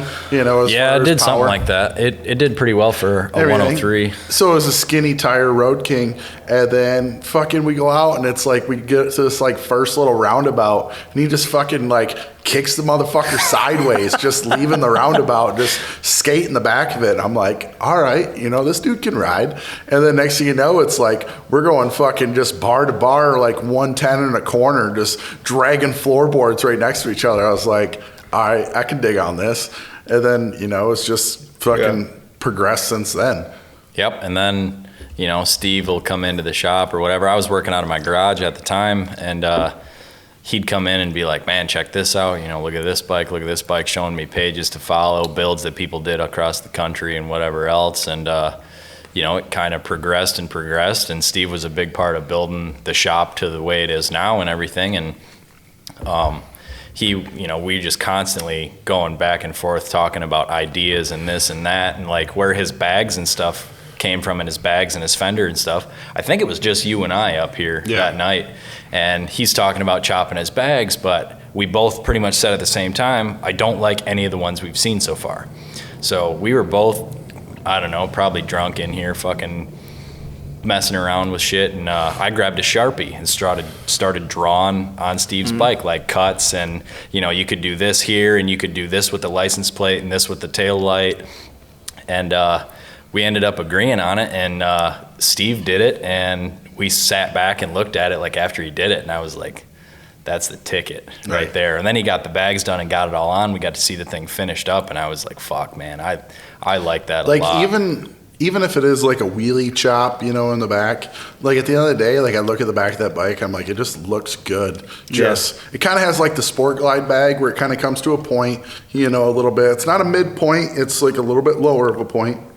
And then you see a little bit more of the tire in the rear, and I just try to pull it together with everything. But like that line we're across just sitting the back there looks so good. Yeah, and that's kind of like how like I started my YouTube back up. Like that was like one of the first little videos of like my build series.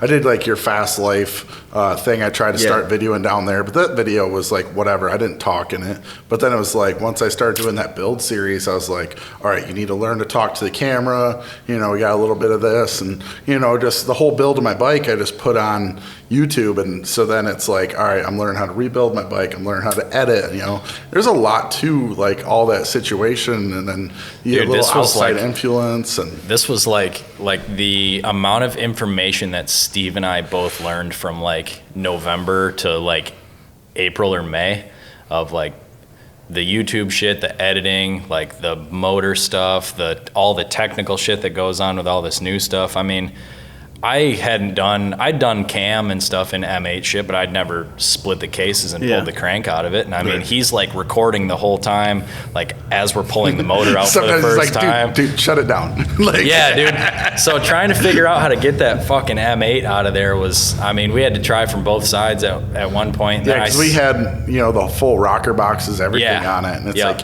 you got to get it like just perfect to like get it out. So now I see that a couple people will put them in the bike without the front head on.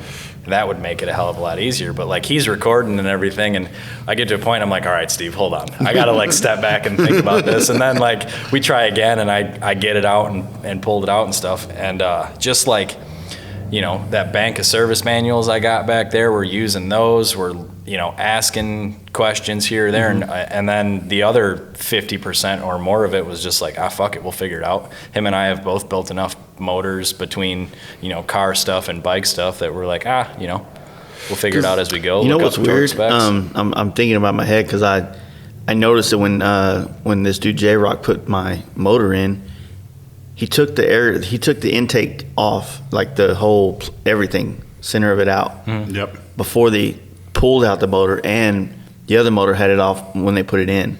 It's almost like you turn it sideways and tilt it up to get the bottom in, and then dip it down and then spin it. Yeah. And you got to do a twin cam completely different than that yet. I mean, it was just trying to figure it out while we were doing it. And it's like we're recording it and everything, and like you'll have people like, oh, you're doing this wrong, you're doing that, and you're like, motherfucker, I'm trying. Fuck you, go do it yourself. Like, you know, go be a keyboard warrior against yourself. You know, we're trying the best we are with trying to put this stuff out there and everything. That's why I don't want to be on YouTube like that, dude. Right? Because it's like, dude, you have times that you fuck up. You know, like I might put shit in a video that's whatever, and it's not the best information, but you know, like we're still trying.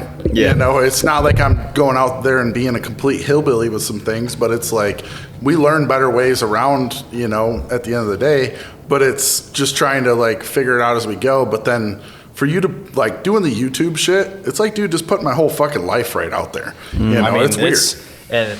And like, I don't know, you get people that talk shit on YouTube and stuff, but like, I don't know, my life revolves around this shit, and not like putting videos on YouTube, but like bikes. Like all my friends are bike people. Like I've got some friends that aren't, but you know, you don't see them very often because I'm always doing bike shit with my bike friends, you know?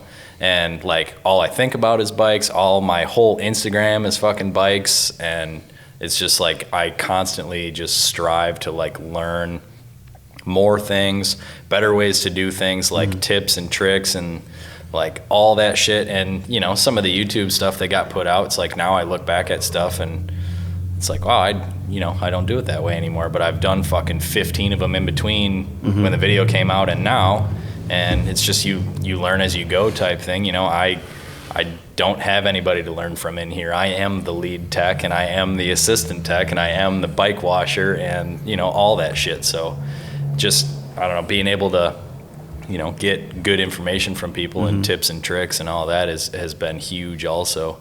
Just the M8 stuff is all, you know, new shit, and some big shops don't have it all the way figured out yet. And I mean, it's even like a lot of the M8 shit. It's like trying new stuff. You figured it out like on my shit, which is fine because I'm sitting here right next to you. Like, you know, like I did my whole 124, all that stuff by myself. And it's like, all right, I already know this part. So I'll like go there and be like, hey, I know this is like this and everything. You know, no great examples on the top of my head right now, but it's like we've been building off each other. So then it's like I go and do the YouTube stuff, and he's helped me out with, you know, a lot of the technical aspect. And so I don't know, it's just been like a great friendship as far as doing that. Yeah, I mean, the YouTube thing is, I mean, even for me, it's entertaining when I. And we try to make them fun too, you know, a little bit of drinking and partying and fun stuff going on and hanging out, and you know, just all around shop life, and then a little bit of the technical shit, a little bit of the like vision where we got it from, and then you know, down the road you see the finished product, and then some riding, like that's the whole riding thing. shit. It's like I love that stuff. Like I wish I could have joined you on that trip. Like. But that was like YouTube in that last part I just uploaded like a couple days ago. And it's like so hard to like make, when I'm doing a solo trip like that, to make it entertaining for YouTube. Yeah. Like, I don't have that buddy going next to me like, dude, that was a crazy rip that we just did down by that waterfall. And I'm like, oh yeah, I should probably make like a little snippet right here, you know, and put it in the video. It's like when I'm by myself, like I don't always...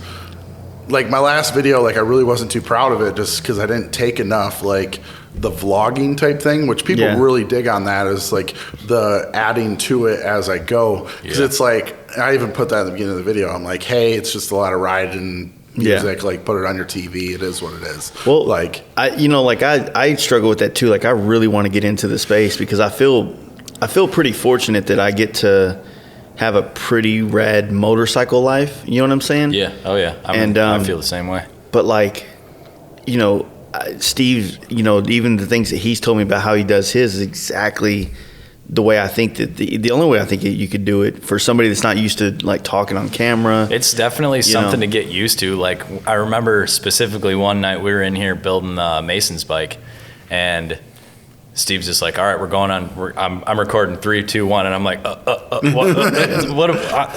Right? Yeah. Go ahead. Oh, it's hard to have that entertaining aspect to it and everything. But it's cool. Like when I was out in Sturgis, or you know, I was at HPI's bike night the other day, and like I have people walk up to me, they're like, dude, I love the channel, like, you know, and everything, and I'm like, fuck. Well, right now, I mean, it's really one of the only things that it's like, you know, maybe. It's one of the only things that we have in YouTube that's a visual representation of realistically what our lifestyle is like with these performance baggers. You know what I'm saying? And even that doesn't catch it all the way because, like, I don't know. I mean, like back in the day, we used to have fucking like biker build off and all that. Yeah. But then you'd have us sitting there and like with the YouTube shit, like I got to be the producer. I got to be the, the talent. Did you see the one that James put out?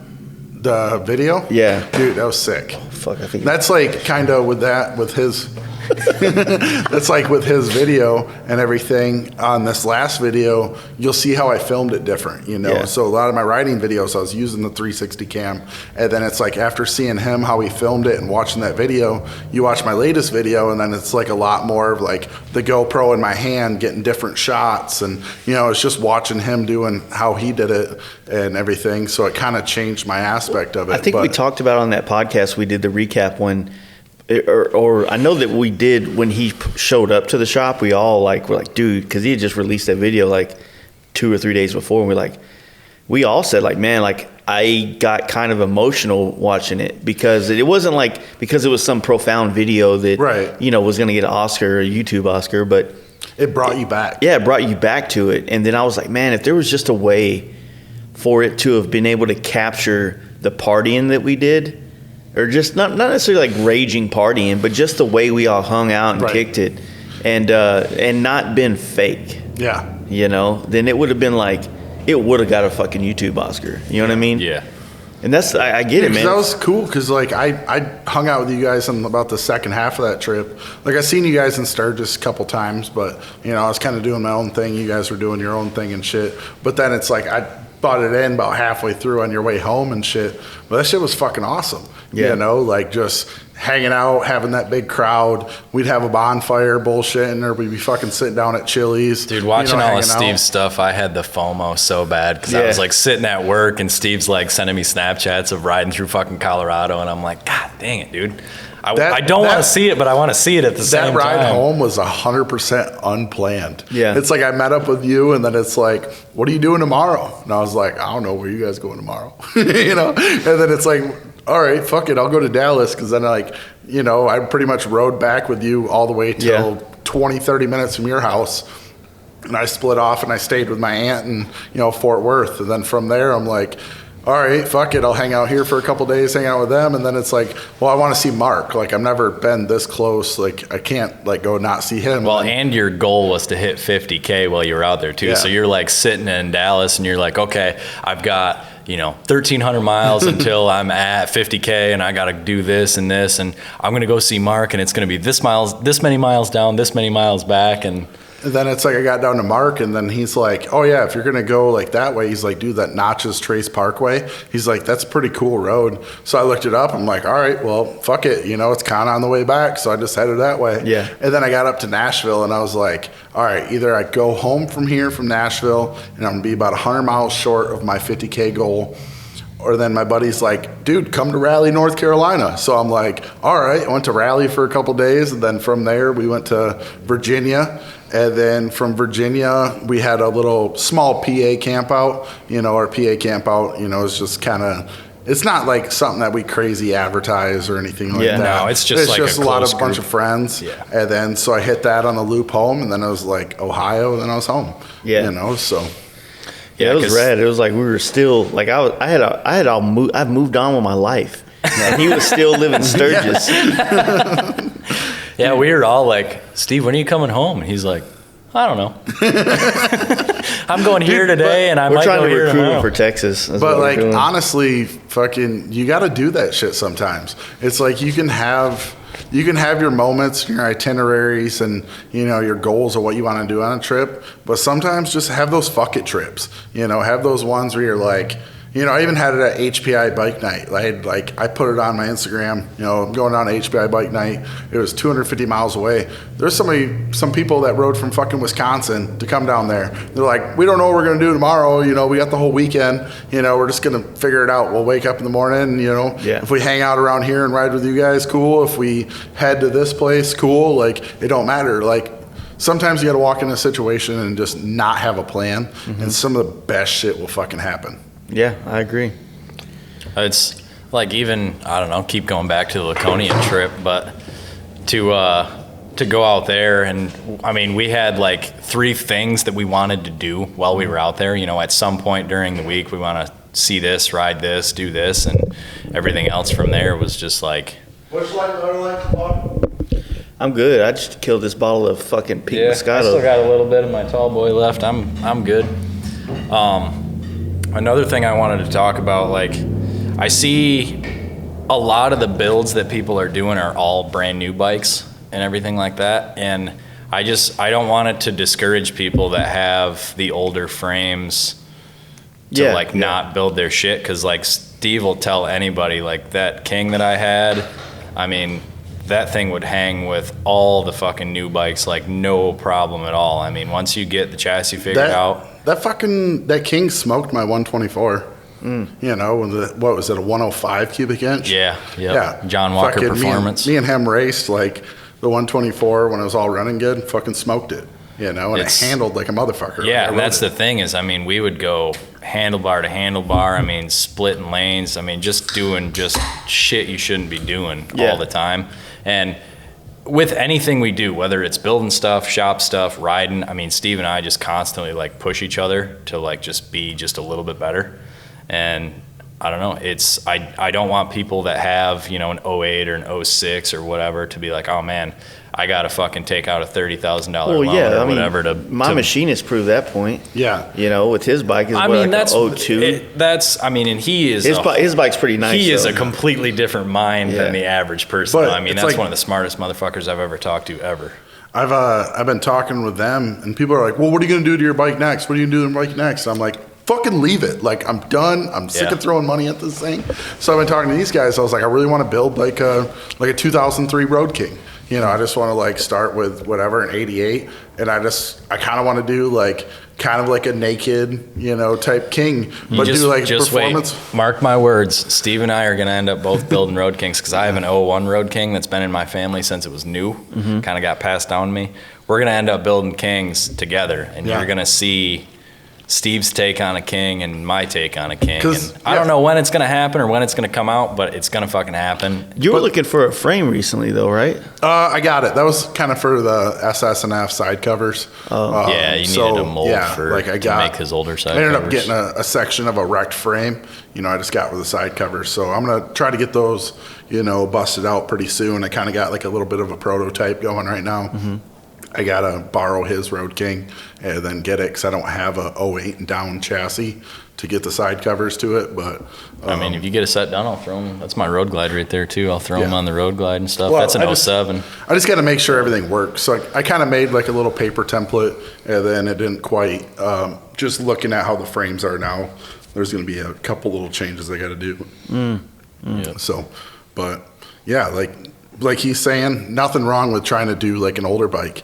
They make stabilizers. You can do a performance bagger out of a fucking 99, a 2000. Yep. I mean, and all the if you upgrade the right stuff as far as like my 01 Road King still has all the stock shit on it, but like when I was just cruising it around, it's got 16-inch ape hangers and duals on it. It's just a fucking bar bike, Yeah. But I've got 08 and up Brembo calipers on the front because I fucking hate the old brakes. Yeah. I mean, shit is as easy as that. Like, I didn't change the master. I just cleaned it out and rebuilt it, ran all new lines, and bought a set of Brembos off of eBay or something. Yeah. I have like maybe $350 into the whole thing. I used a stock set of takeoff rotors that I had laying around the shop. I mean, it's nothing special.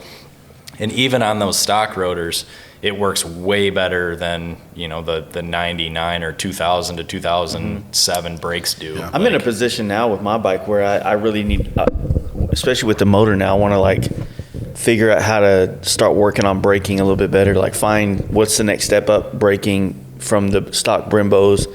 I got the Lindals on there, but I also got like 25,000 miles on those things, and I feel like it's time to upgrade or get another set or something like that, I don't know, man. If you have the baddest brakes out there, they wear the fuck out. Well, Yeah. It's not the wear. It's just like, like I want something that feels really responsive braking wise. There's a lot of shit out there and a lot of options, and a lot of guys will fit sport bike stuff and go to radial mount calipers and stuff like that. And I mean, I think they're super cool and they ride really nice and they're touchy, but in my personal opinion, I think that you'll never ride to the capability of needing those on the street. See, I feel like, and this is not educated conversation. You should see the look he just gave me when I said that. This is not a fact. This is maybe. I feel like sport bikes are so much lighter. They're so much lighter that some of the brake calipers are rated for a different weight of a bike. Yeah. Like, I mean, there's different ratings on calipers. There has to be, I'm assuming. Otherwise, why would a Hayabusa have a bigger brake caliper than like a Gixxer 600 or something like that? And it's all on how you mount them and the size of the rotor and everything too. There's a bunch of really smart people that do math on how much rotor you need and what kind of force that applies to the wheel and. So that has to apply to a bagger too. Just throwing a set of Gixxer 600 monoblocks that, Brembo monoblocks, they come on 600s. Yep. Doesn't mean that it's going to work for a fucking 890 pound bagger. That's what I've said for the longest time. It's like, it's a full, as far as a braking package, it's a full package. It's like, have the right master cylinder that's with the right calipers, that's with the right rotors, as far as sizing and everything. Yep. And it's not like you can take the best part that's from a sport bike and expect it. You just throw it on there with the factory master cylinder and for everything to work right. It can. You might luck the fuck out, but, it's like it's a full package. To make another point with that, though, too, like guys will try and do all the braking upgrades, spend $1,000 on whatever brand rotors they want, but their front suspension's still stock. Like, your front suspension makes a huge difference on the way your bike brakes and where the weight is and all that. I mean, if you have it where you hit brakes and then you're bottoming out your front suspension, your brakes suck. You're throwing your whole bike forward on your forks. Everything good suspension complements brakes. Yep. So then it's a full package. Was it just me, or was that first part of that curvy road we hit earlier really bumpy? I felt like I was in like a constant state of bounce. I wasn't really paying attention. I was looking for deer and looking for people pulling out of their driveways. Yeah. I don't know. It probably is a little bit. Like, we kind of have that in Michigan roads. Yeah, there's so much climate change, so then it's like they salt the fuck out of the roads. So it's like the snow melts and it goes 3 foot down and then it refreezes and then it pops roads like it all gets over the cold, place. gets warm, gets cold, gets warm, and then you got, 120,000 pound fully loaded semis rolling over them, I mean, it's really tough to keep the roads good. I mean, even I remember just in my adult life, the highways that they've repaved that are already fucking garbage again. Right. Like, and that's only been 5 or 6 years. Sometimes that can be your suspension setup too. If you're getting it where it's like you're getting a lot of shake in the front end, like sometimes you got to slow the rebound down, where it's like, it's compressing up, but then it wants to compress back just as fast. Mm-hmm. So then you slow the rebound down. So then it gets it. So it actually so it'll soak the shock up, like the shock of the bump up, but it won't spring you back and want to pogo stick you off the Cheetos bike. over there? Yeah. Dude, tear some up. This fucking wine has got me fucking dozing, dude. But you want to put your claw? No, absolutely not. Y'all carry this for a minute so I can get some energy, man. I mean, do your research, ask your questions. Like, I've seen so many people like that read 1 or 2 things on a forum somewhere, or some fucking dude on Facebook told them this, and then they come in here and I'm just like, what the fuck are you doing, bro? I got one thing to add to this. Don't listen to one motherfucker on Facebook that doesn't have his personal picture or a picture of him like anywhere on his profile picture. Because if he does fucking has a fucking picture that's not him, that motherfucker's hiding behind a computer and just probably talking shit all day. Dude, and you get so many people that like, I don't know, I've used this so many times to different people, like they'll say, this is the best cam, this is the best suspension, this and this and this, but the only thing they've ever had other than that was stock. It's like, if the only food you ever ate was a shit sandwich, you're gonna think a shit sandwich is pretty fucking good. Yeah. But like, there's motherfuckers out there that got steak and you ain't listening to what they're saying. Like, fucking well done steak. Like, medium, bitch. Dude. You finally converted? I've been on that medium shit. No, that's a good point. I hear that shit all the time. And that's the first question I ask. Like, somebody will come in and say, whether it's on Facebook or to my face or whatever, like, I don't know, Steve and I are fairly, like, not to toot our own horn, fairly well known around Grand Rapids. Grand Rapids isn't a huge place or anything like that. I mean, we go for a ride. I mean, we'll see people that we know. Autographs, I know. Then you get their buddies talking to you or whatever, hey man, I was thinking about doing this, I read this and this and this, and it's like, man, that's like the worst fucking combination I've ever heard in my life. Like, and it's just, like, people just don't know better. We've had a bunch of different stuff. I've put a bunch of different stuff on different bikes, and I'm not saying that, Steve and I are the guys to talk to with anything, but what I am saying is you need to talk to somebody that's had a bunch of different stuff or has a shop and does, performance-minded shit if that's what you're after, or if you want the best fucking air ride and the best, best stretched bags that don't look like shit out of the box, then talk to a shop that does big wheel stuff and air ride and stretch bags. People ask me what are the best performing dual exhaust, and I'm like, I don't know. I don't use them. I don't run them. I don't.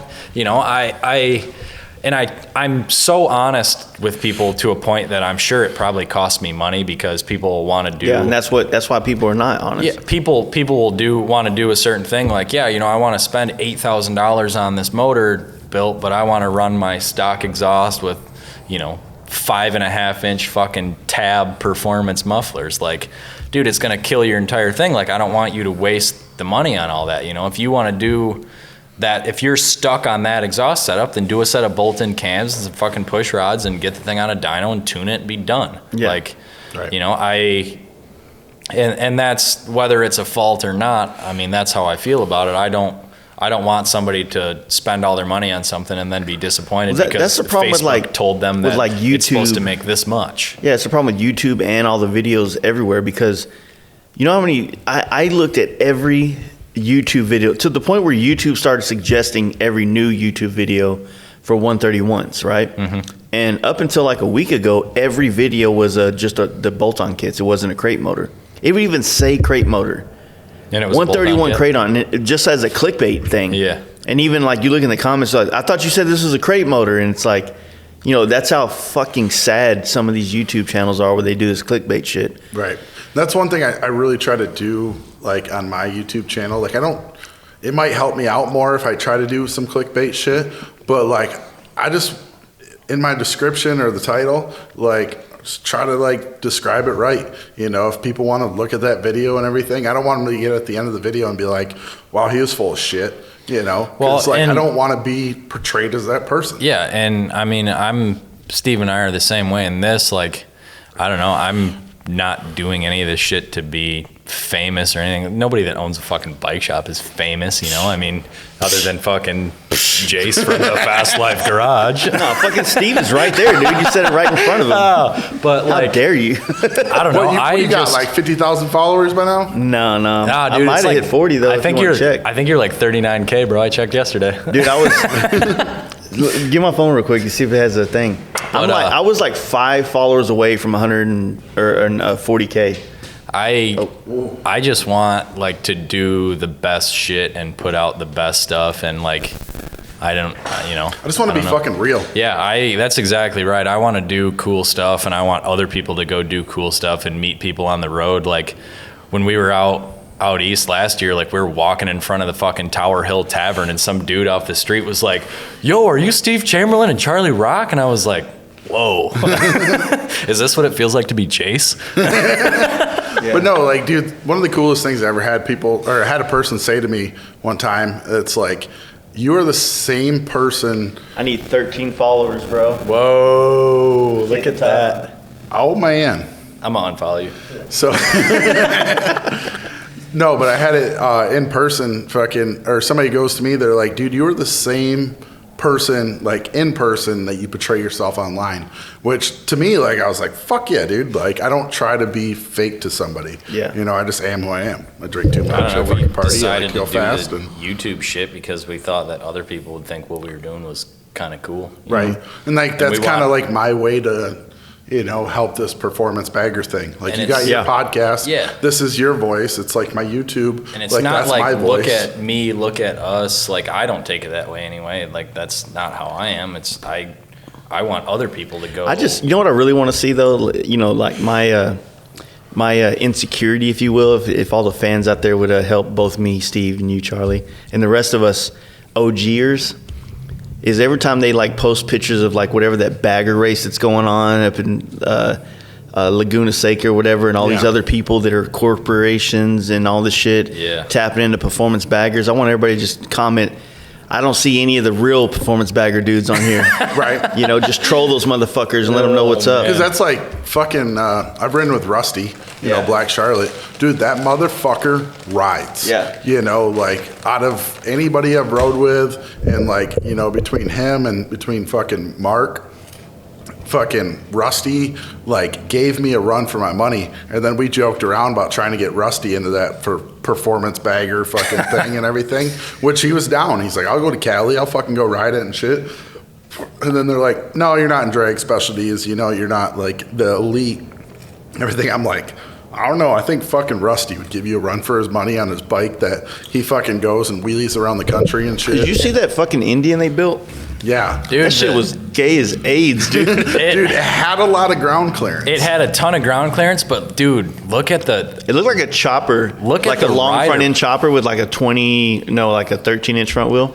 Look at the rider position. My bike don't look much better. That fucking dude is sitting so high on that bike, and I don't know if they did it because it's heavy to help him get leverage to throw the thing around. Dude, his feet are like halfway up the fucking chassis on the pegs, and that seat looked like it was like 6 or 8 inches tall. And I mean, like I've said this whole time, I'm no fucking expert, but I mean, that don't look anything like a fucking race bike to me, is, you know, as far as I'm concerned. What I would say is it's like, what makes this shit cool is it's like the bike you can rip across the country, just like me and Steve did last year with our fucking packed out bikes behind us. Yeah, exactly. And hit Spearfish Canyon and rode hard. Now I understand it is a race on a track, and that's totally cool. I'm glad to see it happen. But MJK, he checked out of the performance bagger game a long time ago. Dude, I ain't even got the wallet to look at his stuff in the fucking drag book, let alone fucking push any of his parts. Yeah, fuck that dude. So apparently he pissed off that fucking Rob One Wheel Revolution the other day. Oh, good. Yeah. Dude, every time Everybody I doesn't fucking like him. open Instagram, he's pissed somebody else You know what off. I hate is I've when never you- talked to the guy. I don't know anything about him. I know he's a chopper guy from back when, but I don't know what the fuck. He's a whatever's relevant guy. This is what I don't like about, like, not so much him, but just people in general. Like, I get it, man. Like, and I'm guilty of this. I'm gonna be a straight hypocrite. What I'm about to say, straight up. Jace used to have a big wheel. Yeah, I did. He rode that motherfucker though. Yeah, I did. Yeah, but when you tell someone like, "Look, man, this is what this person's about. I've dealt with them. I've done business with him. I've sat down with him. I've known him for however long it is, and I see what he's about." And someone's like, "Well, he makes nice parts, though." I'm like, "Okay, get fucked. Get fucked now or later. It's gonna happen. This dude's not gonna take care of you. Everybody's gonna be your friend when you have your wallet open in front of them. Every fucking buddy.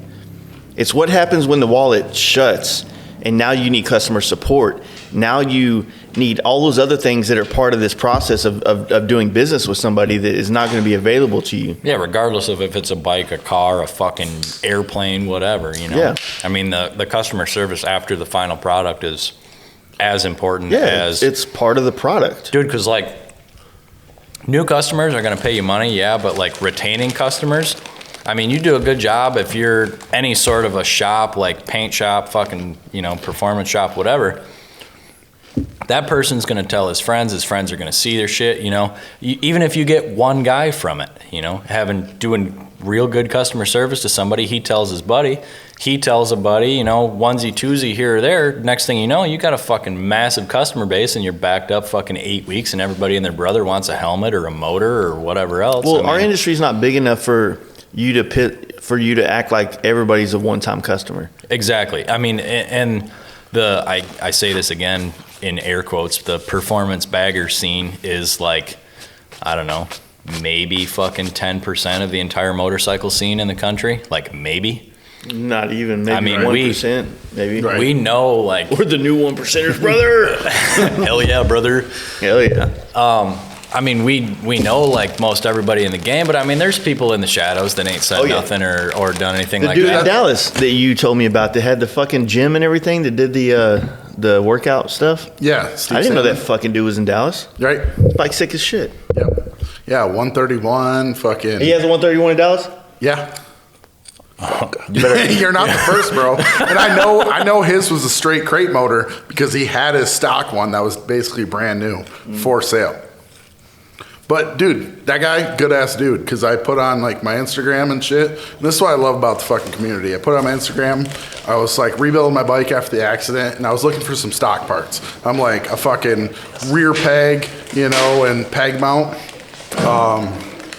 Making all sorts of noise. Rear peg and peg mount. Some crash bar supports and shit, and then some other stuff.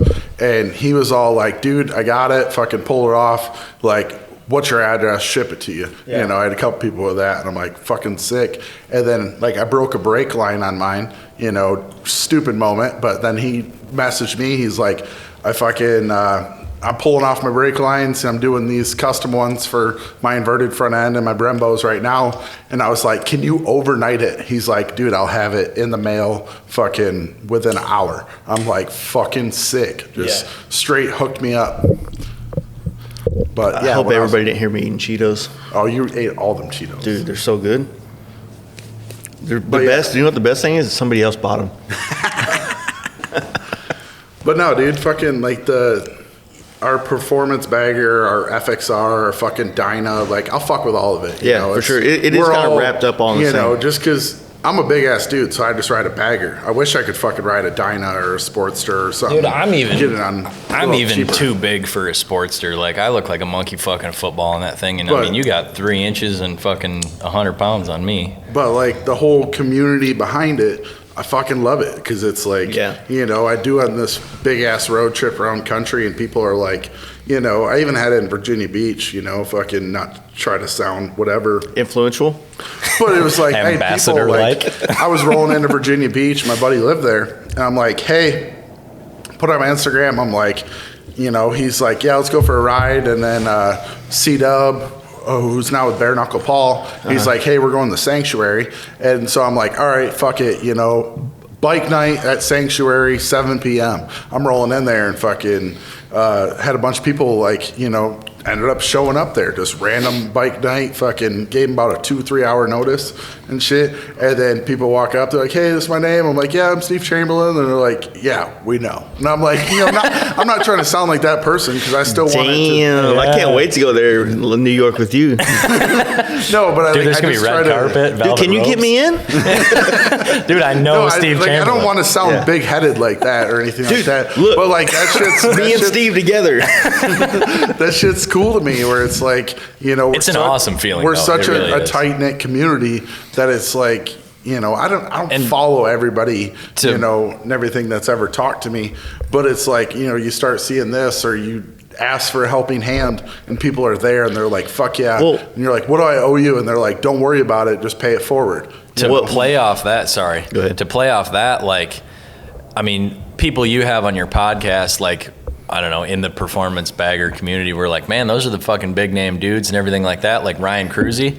Like after his podcast with you, I like that motherfucker was the funniest podcast. Dude, I sent him a message and was like, yo, dude, like I just thought your podcast was fucking awesome. You guys are doing cool shit. Like I think cool. It's my everything podcast, you're doing okay. is fucking rad. But I didn't know Ryan had a podcast, but okay. fucking dude, like literally like 2 weeks later, he messaged my shop page and was like, yo, was just looking through videos on YouTube and found you and Steve's shit, like keep doing good stuff, like that's fucking rad. And then I sent him a message from my personal one and he like did 2 and 2 together and was like, whoa, what the fuck, like that's rad. Like it's just like to be able to reach out to somebody like that and them not be too good to fucking answer your message or whatever. Like I fucking bought a t-shirt from him and shit just because I thought it was fucking cool and I want to support what he's got going on and stuff. And so he's like, come out to fucking Arizona, you got a place to fucking crash, whatever. I was like, dude, I need to, that'd be sick. Yeah. So my take on a lot of things is like, especially with not fame, but like popularity and notoriety in the industry for whatever reason, whether it's like being a bad motherfucker and making cool side covers or painting bikes and riding and doing podcasts, whatever.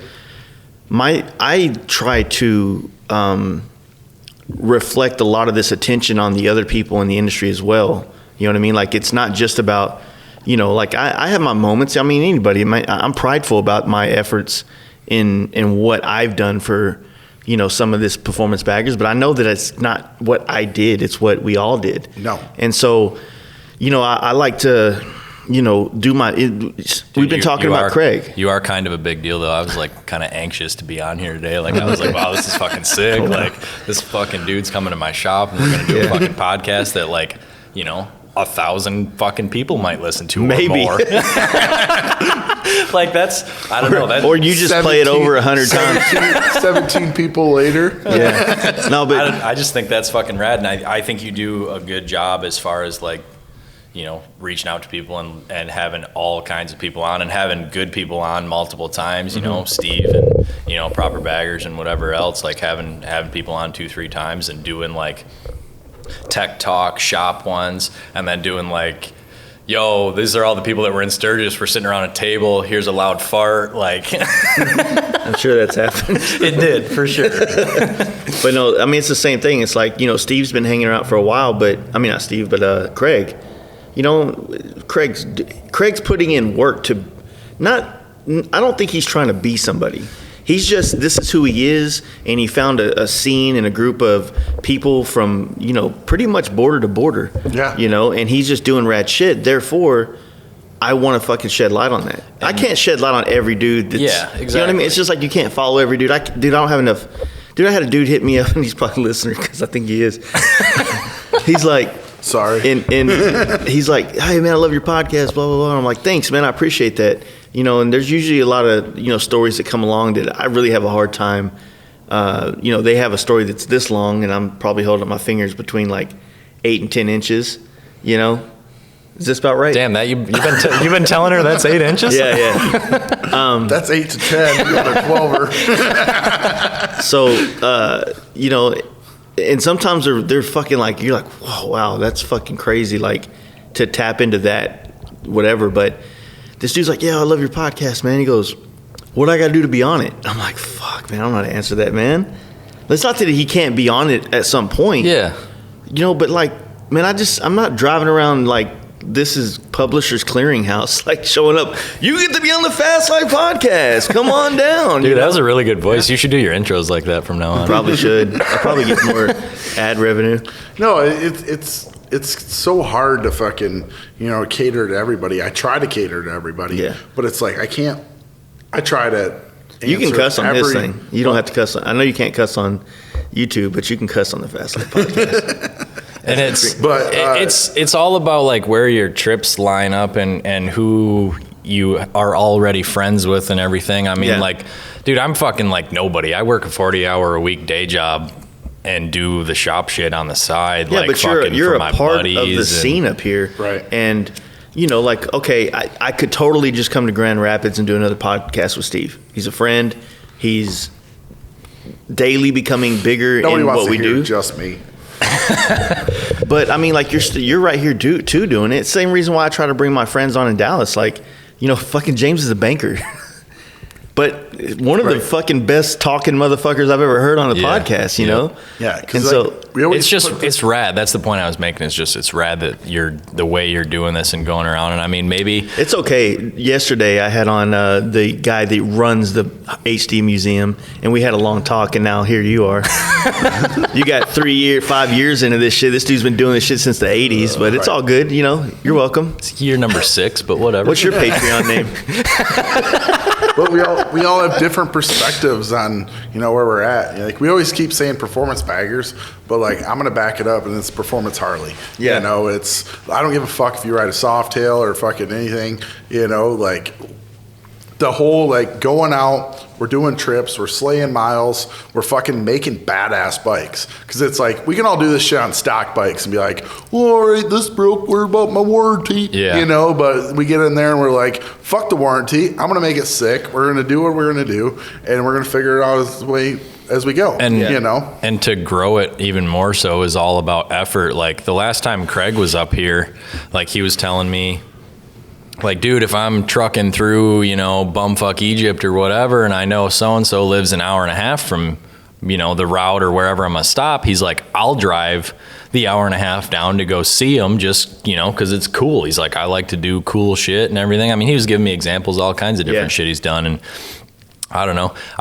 I think what he's doing is super rad, and he deserves all the light that gets shed on him from everybody. And I really wish I had the vacation time to go down and do the camp out and stuff. All I'm gonna say is, this is the one thing I like everybody doing camp outs. You motherfuckers better come to mine still. No, dude, absolutely. I've built bikes that went to yours, but I've never actually fucking been to yours because my shit doesn't get done till fucking June. I feel like I'm an OG to that fucking camp out. I can't miss it. You're original 9, dude. Yeah.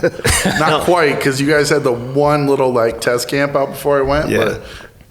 But time when I went down to your camp out, literally, like, I messaged you a couple times before it, but you're like, all right, yeah, who's this motherfucker or whatever. And then, like, I showed up there, and there was like 3-4 people up by a fire, and I'm trying to set up a tent like 2-3 o'clock in the morning, just wired on fucking Red Bulls. I just rode 1,000 miles that day and everything, but made an impression, and everything. Yeah, and that's what it is. And it's like, I just went out and I threw the effort in, with how it was to be there. It's like, I messaged you a little bit before that. I'm like, yeah, dude, there's this like hurricane and it's showing shitty weather. You're like, don't give a fuck, still doing what we're doing. And I'm like his attitude, gonna be down there. Yeah. And like, I rode through like 400 miles of rain on the way down there, but my God, that was one of the best times I've ever had on a fucking motorcycle, was that weekend. And then after that, you got to meet Punches. That was the next year. Yeah. No, well, the thing is, like, with what it's the same thing that's happening with the up north camp out that I imagine. You're giving people they're making the effort to do some kind of trip, right? And that's really the big part of the camp go out. see shit. Yeah. Like, go to places you've never been. And it's not like everybody that comes there is going to have the personality, the balls to be like you, Steve, and just fucking throw it all out there and rip miles and run and do this. But it doesn't. Not everybody's meant to be, like you, Mr. Personality. That's the thing. Yeah. Like I like to put out with like my camp out or even your camp out. Like I don't give a fuck if you show up for one day or you show up for the whole weekend. Like as long as you're getting off your ass and you're gonna come adventure, you're gonna party with us for one night. And then cool, and you got you want a 2 day trip home, like that's all right. You might miss out on some shit and have a little bit of FOMO, but you're getting out there and you're doing this stuff, and you're making why we love motorcycles. Life would be zero fun at all if you did the same shit over and over again. Yeah, it's like don't fucking make your motorcycle experience be just something you look at online. Yeah, and whether it's, and I say that whether you're building bikes or going on trips or whatever else, like I said to Steve already, like in the last week, I was like, okay, dude, this year I did the 3 same fucking things that I did last year as far as the campouts go and the trip out to Laconia and everything. Like I might go to Laconia next year, but I'm going to do 2 different things next year. I'll stop a day. If he does the up north campout, I'll stop a day. But I even had it like earlier this year. It was like Memorial Weekend. Everybody's got fucking plans Memorial Weekend. But I had some buddies that are like, hey, we got an Airbnb in North Carolina by the Dragon's Tail. Yeah. Like... that was a trip I had major FOMO. I wish I would have went on. Didn't try to make it the biggest thing in the world because it was honestly it was pretty good that it was just not everything needs to be a fucking a crazy event. Yeah, not everything needs to be. That's the thing. It's I like had a fucking everybody blast. wants to go on a Sturgis trip with us, or like the my boys in Dallas. Everybody wants to tag along on the big trip. I'm like, no, you can't. Right. I would like to see Sturgis one time. Take your closer group that you are, the people you hang out with, and jump that ship and just go make something happen. So I say that, exactly what you said. So if you got a couple boys, homies, whatever, and you want to, maybe you're the spark that wants to get people to try something else, try to get these dudes to ride and do this thing with you, right? If not, do it by yourself. Go make some more friends that want to do the type of shit that you want to do, right? And you sit there and you make them jealous. Yeah. You know what I mean? He's really good at that because I'm sitting at fucking work doing shit or, nuts deep in the shop. You go out there and you just fucking do it. And you make them a little bit jealous of that situation. And then maybe the next time around, they're going to be like, I'll fuck with you. I'll go with it. Yeah. Dude, he's so good at that too. Like, because I don't care. Like I will, like if you were like, hey, let's go to Cali tomorrow, like whatever, I'll be like, all right, I'm down. Or New York. Well, whatever. Me and you only miss one time zone now. Yeah, we need to do Pacific. Yeah, we need to do Pacific. I guess I need to do Pacific too. I'll hit all of them on the way out there. That's all I'll cross them off the list. So I've ridden with basic Jace. bitches do all the time zones. Real motherfuckers do time zones with their boys. Yeah, I've done Mountain, Central, and Eastern. We're doing today. We just did Eastern. Yeah, so like I've never done Pacific with you, but I think I've rode Pacific. Is Vegas Pacific? We went over this when we were really drunk. Yes, you did. All right, so if Vegas is Pacific, I've rode Pacific, but not with you. So yeah, dude, you like sometime, maybe not next year or the year after or whatever, you need to do a Laconia trip though. Dude, the riding out there is just completely different. It's a little bit of what you saw today, but it's like a lot tighter and nothing is grid-like to get anywhere. You got to go through 5 little fucking towns. It's not how far it is, it's how long it takes. Yeah. And everything is 30 minutes away. No matter Even what. if it's fucking 15 minutes or it's an hour and a half, they will tell you it's 30 minutes. Yeah, it's it's a half hour. Just 30 minutes, no big deal. Yeah. Yeah, it might be 30 minutes, but we stopped at 3 bars on the way there, so. But no, that's what, I don't know, like every part of this country, if you're stuck in Cali or if you're stuck in the Midwest or you're fucking Northeast, like every part of this country just has different aspects and anything. And it's like you can't quite explain it to somebody. It's like when you go out to, we're in Wyoming and shit, and you're like, you go and you're like, I haven't seen civilization for 120 miles. Yeah. But you're in like Michigan, you're like, I couldn't imagine not seeing like a gas station because like you'll drive 120 miles, you go past 45 fucking gas stations. Yeah. You can get, the only place in Michigan you can get that is like the UP, but even then, I mean, you're only like, you might even 30, 40 miles between, and then I don't know, you get way out on the west side, it's a little bit more. Have you ever been out west?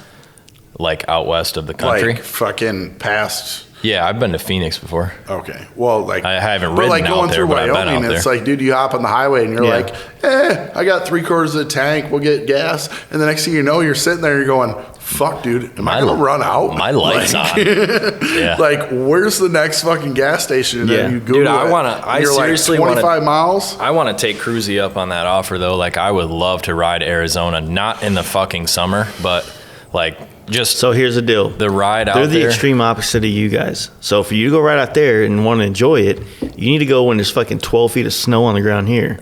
I got a trailer. Are you gonna this dude? Are you gonna make fun of me? Are you gonna make fun of me if I show up in a trailer? It's like Craig's Camp Out. Like, I don't know if I can fucking ride there because it's November. Yeah. Like, dude, sometimes- possibility if there's not snow when I fucking leave home, there might be snow when I come back. Yeah. You Not know, only 'cause I that, remember, but like, there might not be snow, but it might be fucking -8 degrees and I not don't ride snowing.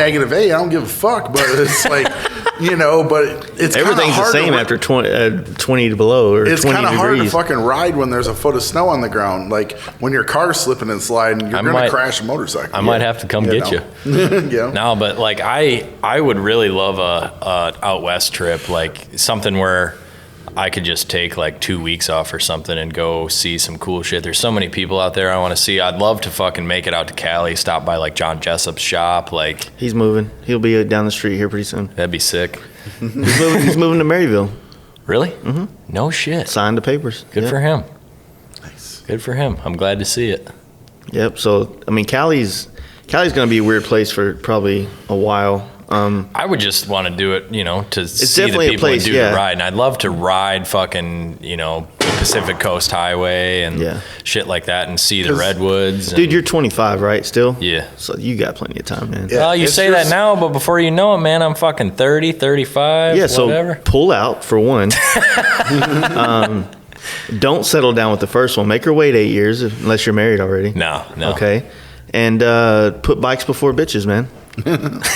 I don't know, His man. chick rides a bike. Yeah, the girl I got, Well- she's like 5'2", like 120 pounds, and she rides a fucking Ultra, dude. With Like, T-bars. with T-bars, yeah. She couldn't find a set of bars. Don't talk about her too much, then she'll be a fucking influencer too. Dude, she's got No, like she already is. She's got like 20K followers on the gram, bro. shit. Follow Sassy Pants. Shout out. Yeah, get Damn. them followers. But that right in there. no, dude, that's like one of the things we connected on. That's how we met, is through mutual motorcycle friends and shit. And she couldn't, like, her bike was fucking just bone stock, and she wasn't comfortable with it, complaining that she couldn't ride more than 45 minutes or whatever. Her back hurt, her legs hurt, whatever. I mean, and we got her figured out, straightened up real good. Like, did that Kraus relocation plate, that pullback plate. Yeah. And then did some like 10-inch risers with an inch of pullback, and then some just CR bend bars. I mean, she is comfortable as fuck. Like, she ripped down to Cincinnati from here, and she ripped out to PA from here. I mean, she's got all kinds of miles on. I've got everybody's mileage up on the board for keep track of oil changes and shit like that. And That's cool. she bought that bike like maybe a year ago, like 365 days ago, and I think she's got fucking almost 10K on it. Damn. Yeah. I mean, good.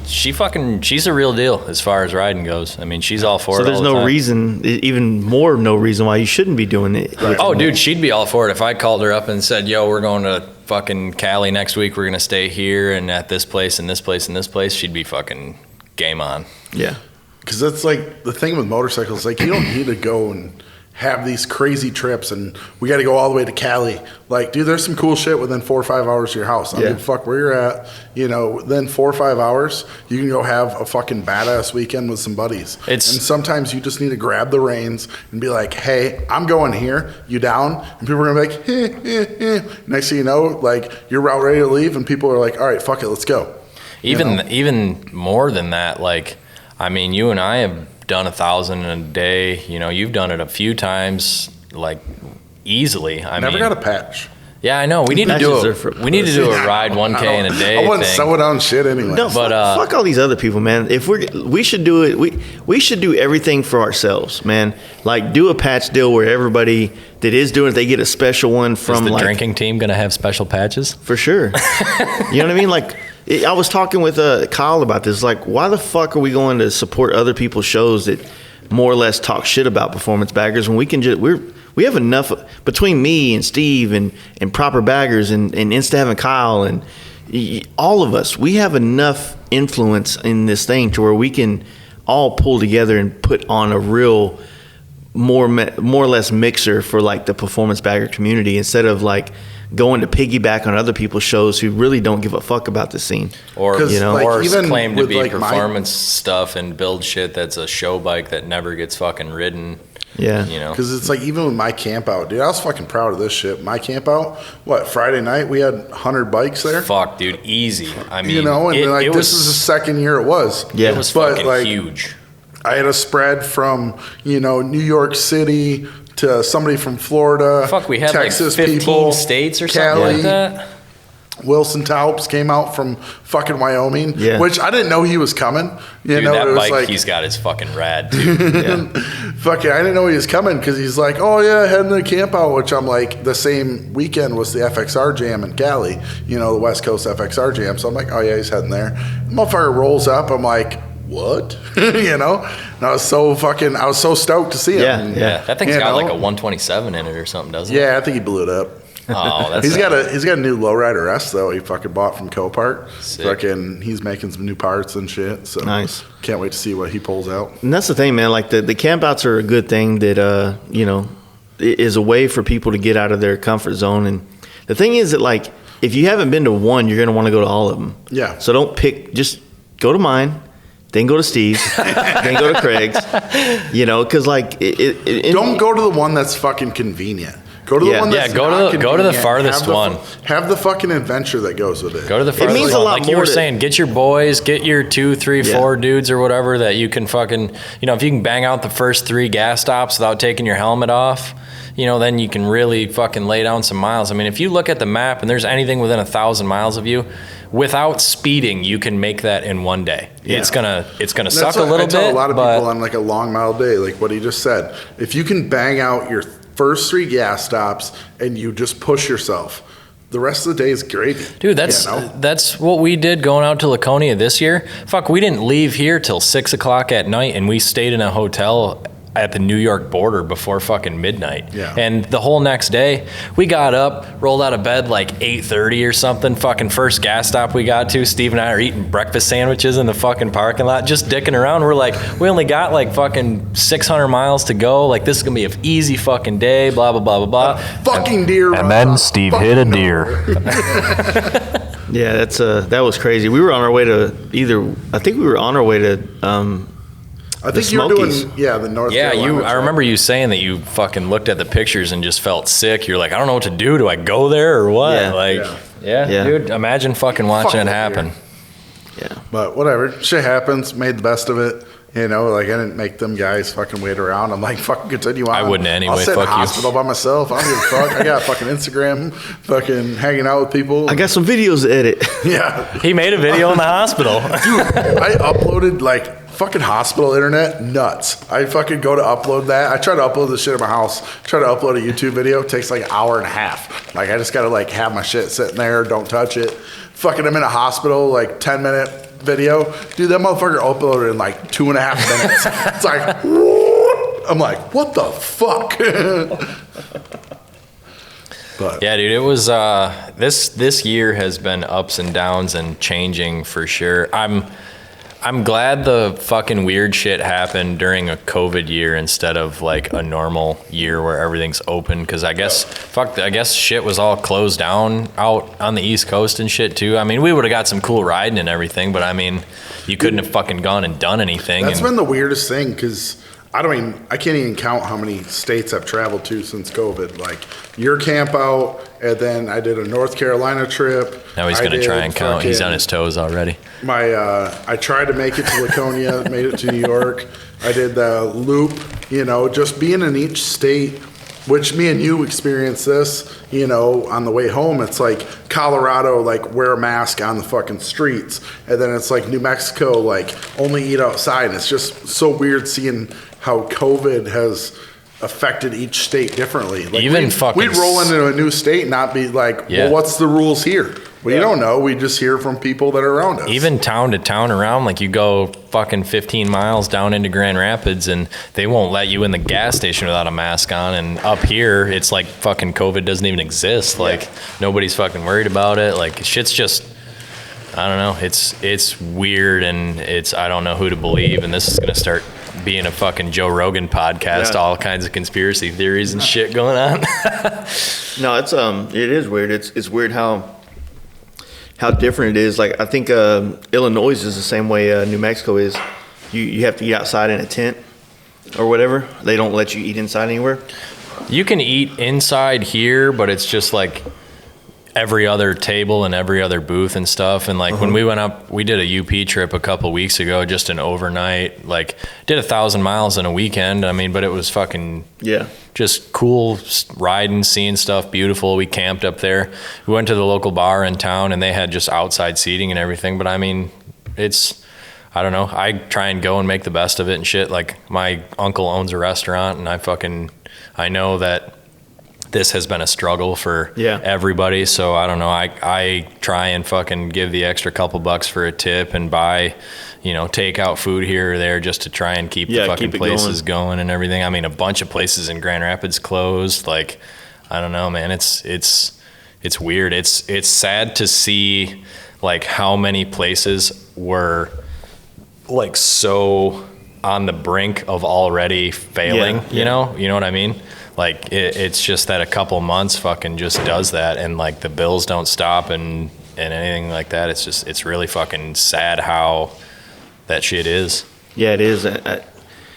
It's like Steve said. If I do the New York side of this, it's it'd be weird that like this is the year that I saw so much of the country that I haven't seen before. Yeah, it would be more likely to be the year that I did a lot of the same shit. Yeah, because I knew I can get away with it or whatever the case may be. Yep. But or did a lot of fucking shit in the shop and just worked like, which I should be.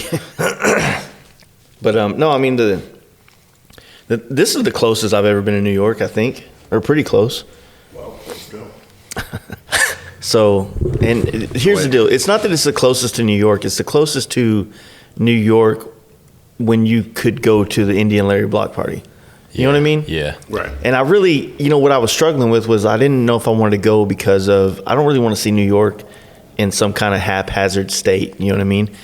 I don't really have any. I think we're on the borderline of that shit. Yeah, I don't have any. We're just getting to the point reason to where, see New York City. Like fucking shit's changing. I think people are starting to like, all right, we've been locked down for so long, and all that. So I think people are starting to like, all right, fuck this. It's wild, like the shit going on in Cali too. Like a lot of people are getting upset with that, and you would have thought that the way Cali votes, they would have been the most okay with what's going on. I think that not to be political, and I'll probably have to cut myself off real quick, but with what people are like when it comes to Cali and everybody voting, left on everything and never knowing what they're actually voting for, they voted themselves into a very unsustainable state.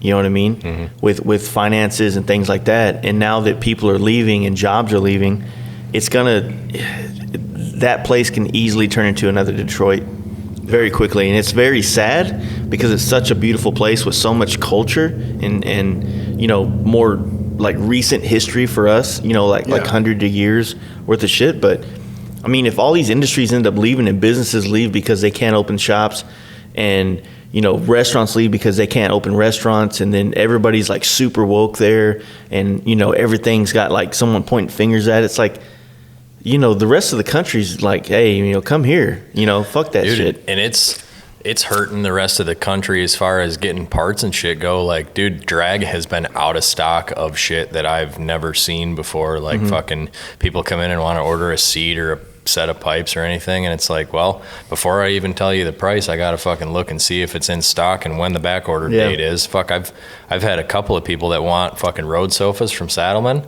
and they'll put fucking 10 in stock or whatever like that, and it'll process the sale, and then the next day tell you that it's still on fucking back order and your fucking sale didn't go through. Because I had that. I was trying to finish my bike like right when all this COVID shit started, you know. And Yeah, when then the it was first like, lockdown happened, we went and bought the fucking gas station across the street out of claws. But like I was trying to get my bike together and I almost had like a fucking freak out. I'm like, I don't know, shit's getting that. So like I went on and like just one night and I just sat there. I'm like, all right, I need this, I need this, I need this, I need this. And, you know, and went and spent, you know, the last $1,200 I needed or something like that. Cause I'm like, I don't know where this shit's fucking going. Yeah. You know, cause like I was trying to get it done and we all didn't know what the fuck was going to go on when all this happened. But I'm like, my bike ain't going to sit here cause I'm waiting on a fucking $10 part that I can't get, you know, because FedEx shut down, because UPS shut down. Like, Because the company that makes the part is in California, and now that's fucking shut down. Yeah. And they just, So you want to know what's even worse now with the tax laws? You notice any of that yet? not yet. So now you have to pay tax on everything that you buy online. Everything. What? When that happened? It goes into effect October 8th, I believe. Okay. Cause I have to know that cause I sell shit online. Yeah. So and correct me if I'm wrong. You might have to talk to somebody that's definitely more smarter than I am on this. But supposedly you'll have to have a tax ID to sell something, a California tax ID to sell something to California. What? Yeah. I don't know. I think I've people always are- wondered that, like, for so long, how they haven't figured out how to tax people online. So what it's going to be so this is me regurgitating something that I was kind of listening to. So what it is and I'm going to butcher this. If you order something, say on my online store, which I don't have, or say your online store since you have one. Yeah.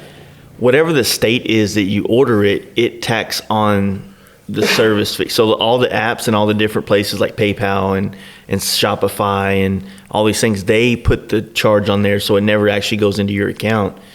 It's not like it's going to go into your account, then you have to physically pay 50 different states of tax, right? Yeah, because currently with like how my Shopify is, if somebody from Michigan orders from me, you know, it automatically puts our Michigan 6% sales tax on it. But if out of state orders from me, you know, like no sales tax. I think it's a good thing, but it's going to be a learning curve because it'll be a good thing for brick and mortars because now, I mean, think about it. If you wanted to order an SNS V111, you know, and I came here to Rock Cycles and you looked it up and you ordered it and then I had to pay, you know, $600 of tax on top of that $600 or $600 something or $6,000 something motor. That would be a much different deal than if I just had to order online and it had free shipping. Yeah. You know? So I don't know. It's going to be different. And that's also another reason why I'm kind of glad I'm kind of waiting to see how this stuff is going before I fully commit to the shirts and online store and all that shit. So Yeah, I'm kind of in the same boat, waiting to see what all is going to happen with all that shit. sketchy. It's a bunch of horse shit. Yeah, it is. Paying taxes sucks. Yeah, it does. Well, you all want to get some food? Yes, let's do that. All right. All right. Where they find you at, dude? Instagram is _charlie.rock_. And I don't know, you can find me on Facebook, just search my name, and that's pretty much the only two things that I'm on. The shop page is Rock Cycle Service on Instagram. All that is just a catalog of the stuff that we've done, just, you know, Hanging just out, the yeah. buddies shit, hanging out stuff, what stuff made, specs, all that stuff. It's very just cut and dry, and yeah, holler at me. If you see me walking around somewhere with Steve, fucking shake my hand, give me a high five, whatever. Yeah. You're side Robin, right? That's a goofy looking Batman. Motherfucking Batman, bro. All right, guys. Thanks. And everybody knows fucking Steve. You don't need to do it anymore. That's Chamberlain 515. Shameless plug. All right, let's go eat. Hope you guys enjoyed that. I really enjoyed spending time and getting to know Charlie. I've heard so much about him over the last couple of years, knowing Steve, and finally getting a chance to go to Michigan and see all these dudes was awesome. So thank you, Charlie, and thank you, Steve, for being very hospitable to me while I was up there. If you guys want to support this podcast, you can do so by checking out our Patreon, which is what helps us bring on more guests and build the quality of the show, and it's at patreon.com/FastLifeGarage. We are working on content that will be exclusive to Patreon. When I say working on it, I mean there's some out there, and I'm still working on a way to make it more shit coming out all the time. So we're working on that. It's happening. If you want to go check that out. Also, Dream Rise John on Instagram and teamdreamrise.com. 100 days, same as cash. Check them out. Paint Huffer Metal Flake on Instagram and painthuffer.com. Fast Life 25 saves you 10% off. Thundermax EFI on Instagram and shoptmax.com. Fast Life saves you 10% off at checkout. Lexin Moto on Instagram and lexin-moto.com, and Fast Life saves you 15% off. Simpson Motorcycle Helmets and simpsonmotorcyclehelmets.com. Check them out. Electric Lighting Co. and NAMS Custom Cycle Products.com. Offer code FL2020. Thank you guys for checking this one out. We're going to be back here in a couple hours with Baker Drivetrain, which was a really fun podcast and it was a good one. I'm really excited to release that one. And then I'm hitting the road, going to Down South Camp Out to hang out with Steve and all the other homies that are going to be out there. So I'm really looking forward to this weekend. Really need to get back to work to actually get some work done and make some money. All this riding and partying is definitely it's expensive. So anyway, we'll see you back on the next one. Peace.